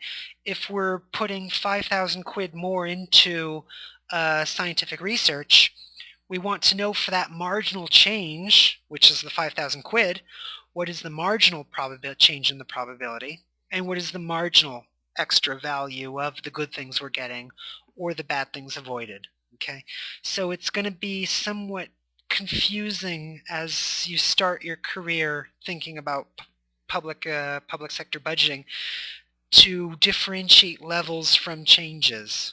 So that's why I'm being so pedantic about drawing your attention to marginal change.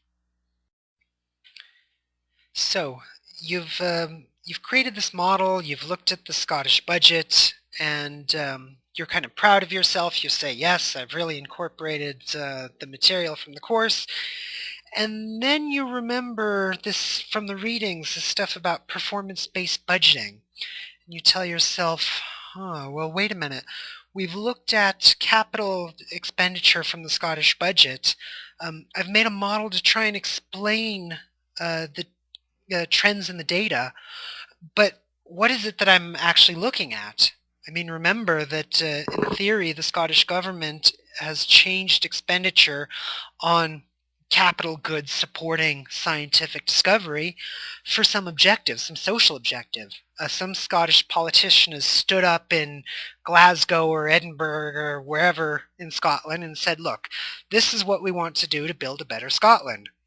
And so you say, well, I can't very well continue my analysis without either finding what Scottish authorities are trying to do or making some kind of supposition about what they're trying to do. Okay? So, of course, you have a logical mind and you say, well, first let's spend no more than 60 seconds and see if we can find what they're trying to do. And then if that fails, you'll try and determine what they're trying to do based on flipping through the budget or making a reasonable set of assumptions. I mean, in theory, they're not all sitting around plotting the overthrow of Europe with their scientific discoveries. So you can make particular assumptions about the welfare improving outcomes that politicians are likely seeking. Okay?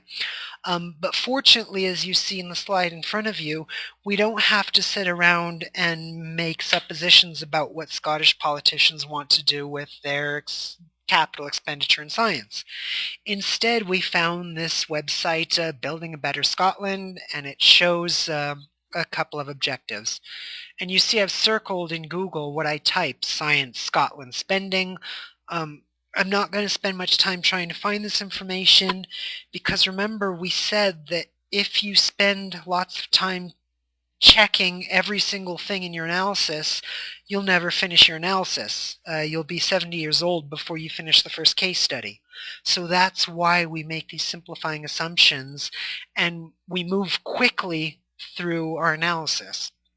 So you see in front of you several objectives related to performance-based budgeting, and it's actually related to the spending proposals as you see on the top. So you know you're barking up the right tree. You see objective 1, increase business investment in research and development compared to OECD competitors. 2, improve productivity levels in Scottish industry. And you stop reading and you sit back and you say, well, that's pretty encouraging that I've started to make this model and thinking in the way the rest of the other policymakers are thinking. I mean, I was thinking, well, how do I assess their decision?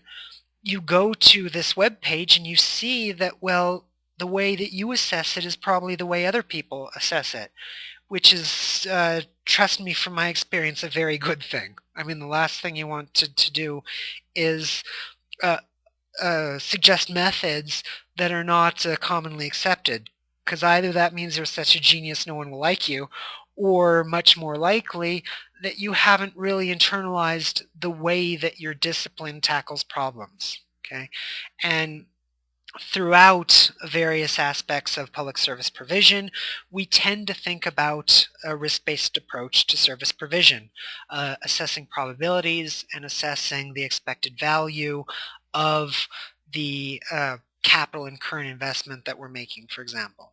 Okay, so your model tells you that you, in comparison with the objectives you see in front of you now, it tells you that your intuitions are probably forming correctly and that you're getting out of the course what you should be getting. Okay, so in this way, as you see on the bottom of the slide, it says learn to trust your intuitions. So many times in my career in law enforcement, I haven't necessarily had a customs education in customs, inspecting goods or conducting audits.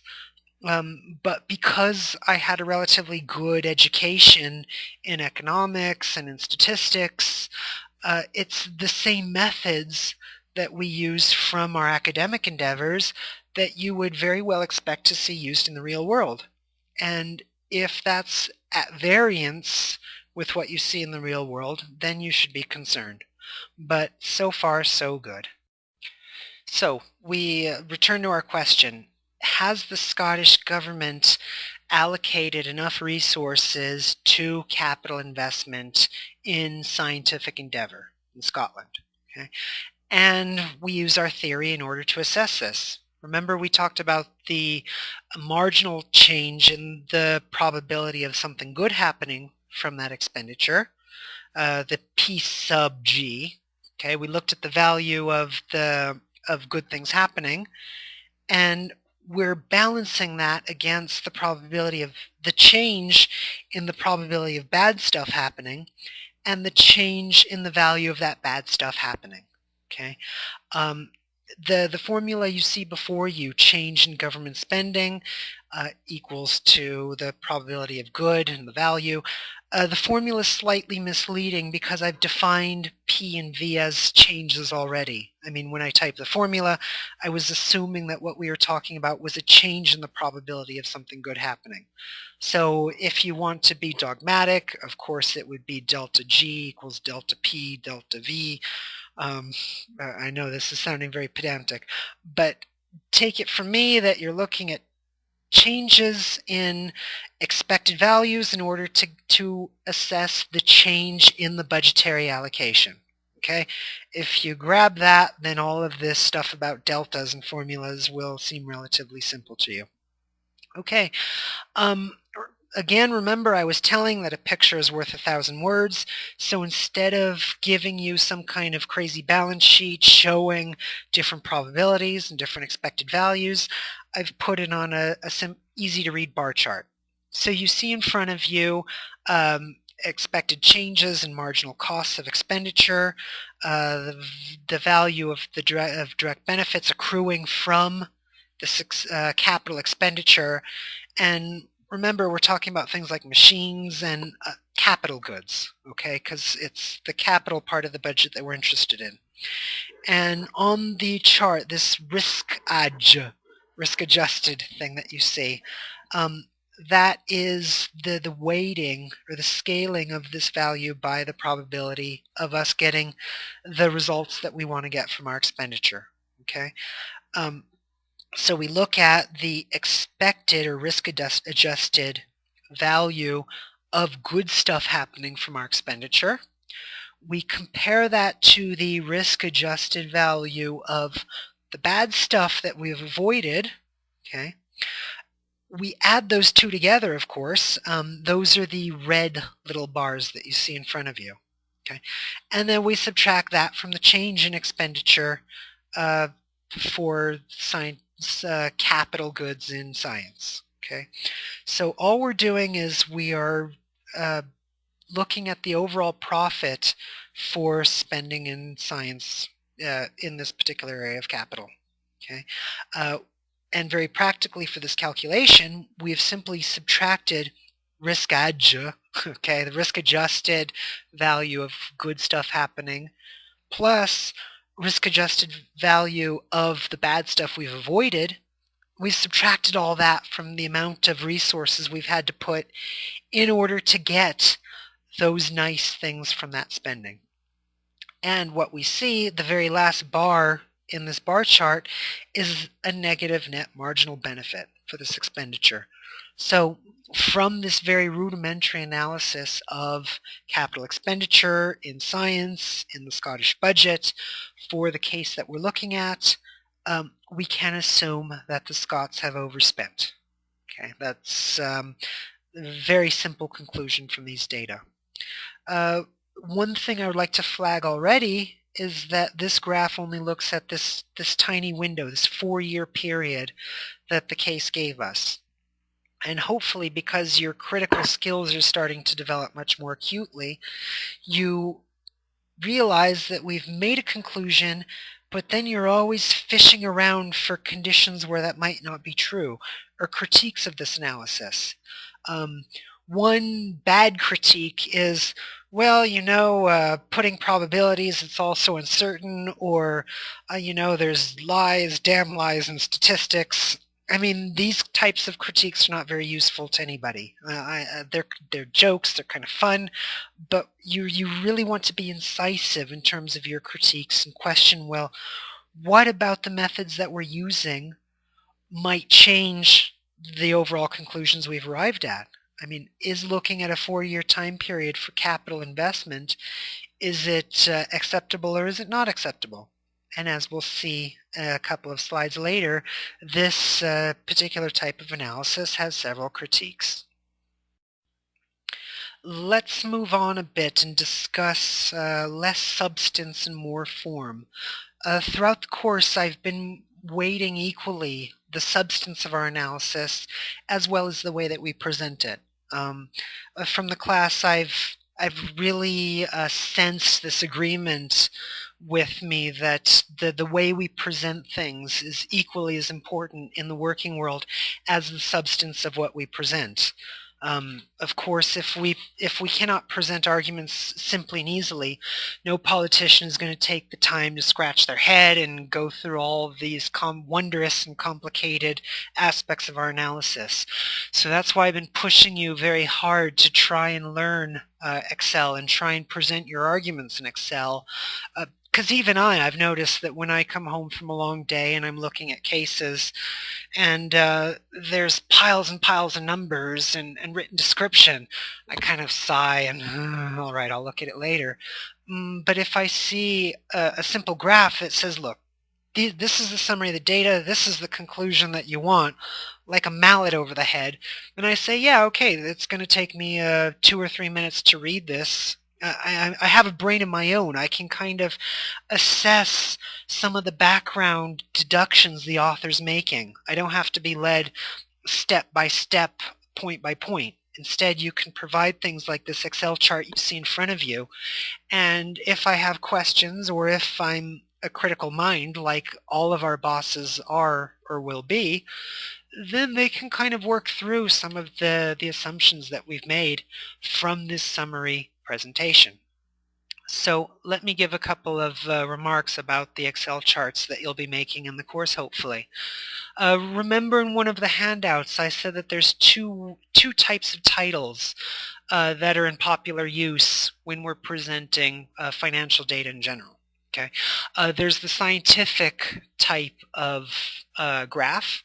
That would say something like, let's say, a comparison of expected costs and benefits of the Scottish budget from 2000X to 2000X, bracket reported in millions of pounds sterling, end bracket.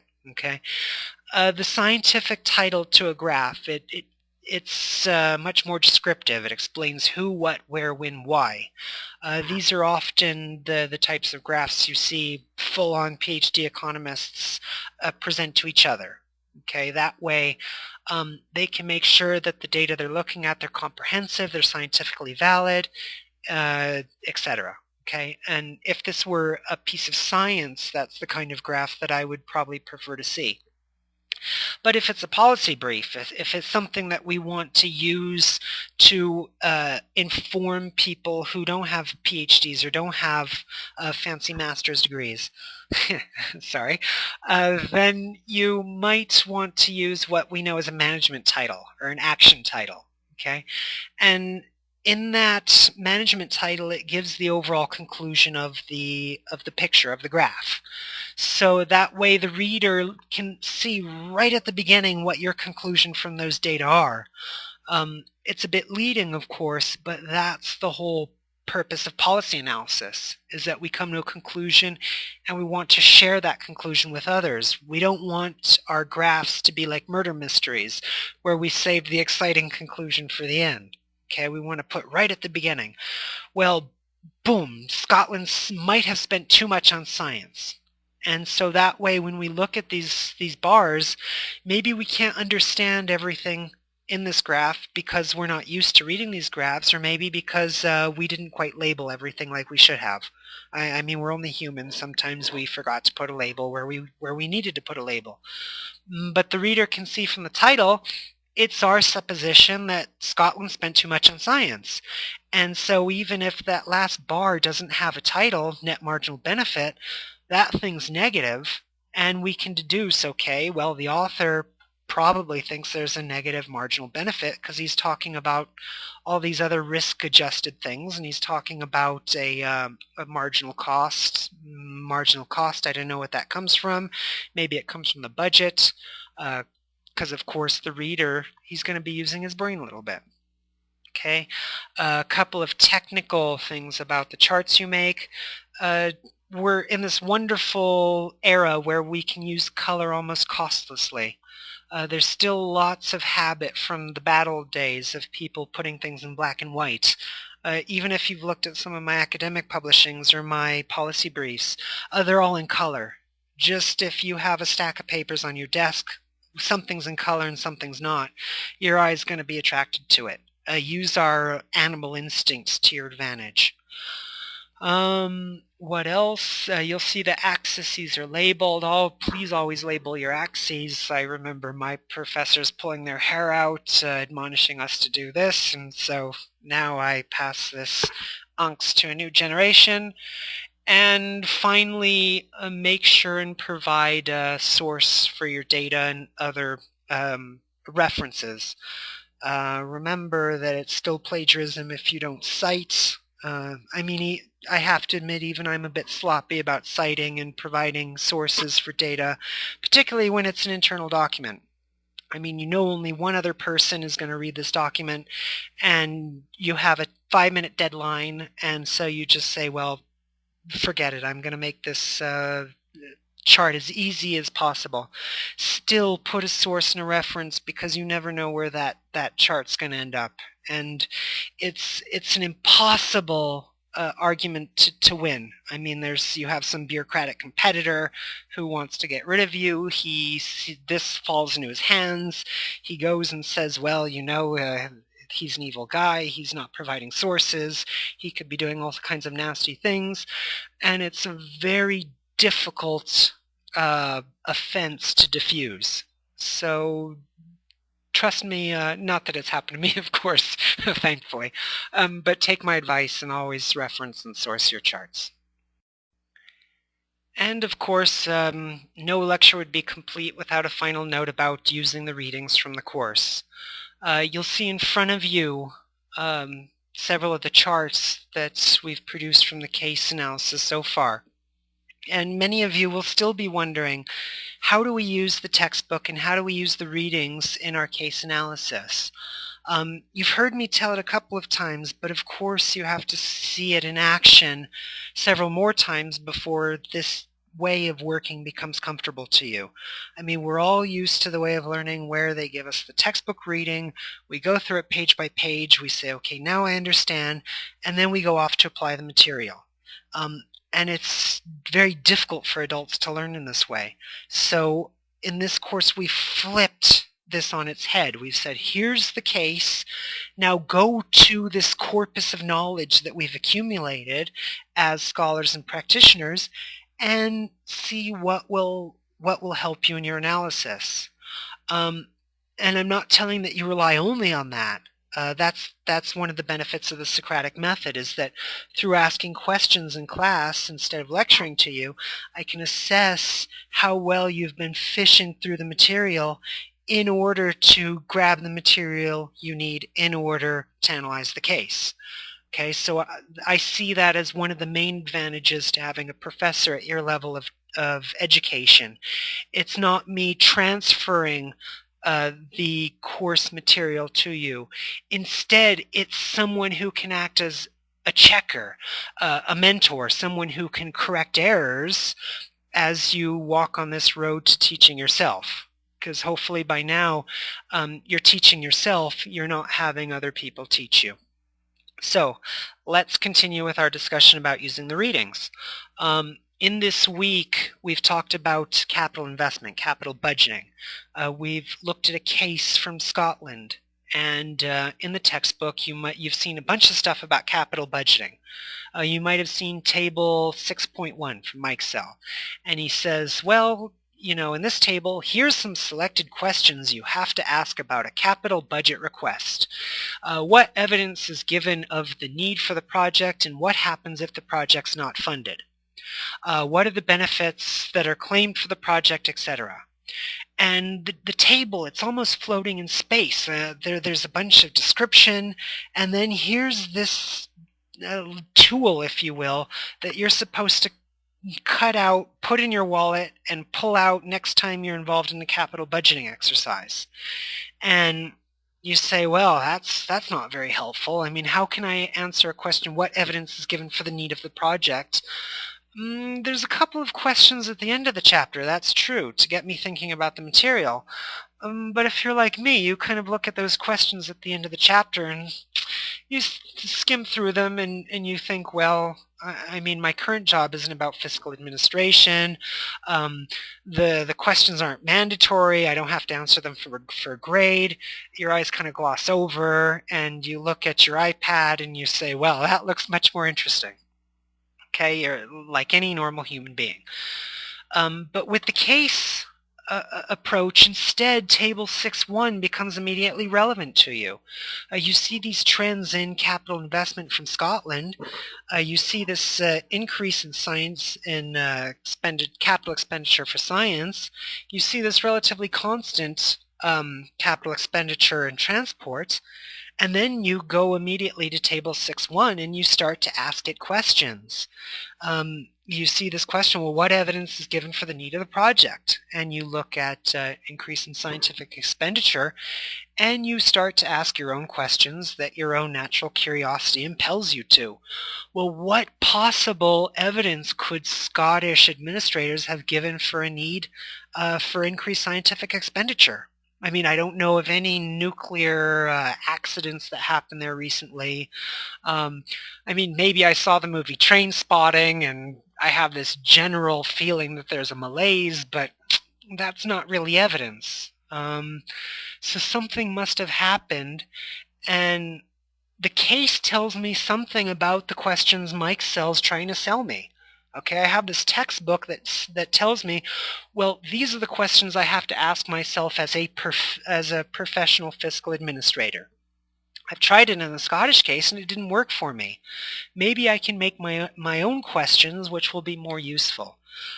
Because at the end of the day, guys like me and guys like Mike Sell and textbook writers, that's all that we can do. We can't give you the definitive questions. All we can do is give you a base, examples, such that you will form your own questions. And everyone will have their own questions as they go throughout their own career. Okay? So the wrong mindset is to look at the material from the textbook and say, well, that is the expert's approach. That is the toolkit that I must use. At the end of the day, the toolkit you must use is the toolkit that you will make for yourself. Okay, so in that way, this is active reading. You're always thinking instead of reading. Like I was telling you at the beginning of the course, you'll only want to spend about 10% of your time reading and about 60% of your time staring at blank sheets of paper. Okay, staring in silence or staring with music on and thinking, letting questions impel you, move you forward. So that's one example. Let's continue with other examples from the reading for this week. You're flipping through chapter 6 and you see on page 258 this whole description about accounting for time, discounting and compounding. You read this description, okay, the costs and benefits of most public projects, blah, blah, blah, and it talks a little bit about discounting, okay? And normally you would look up and you would say, well, that was interesting, I hope to use it someday. But of course you're practicing your active reading. And in this case, you just read a description about discounting and compounding. You think, well, how can I jam this into the case that we're just looking at? Scotland.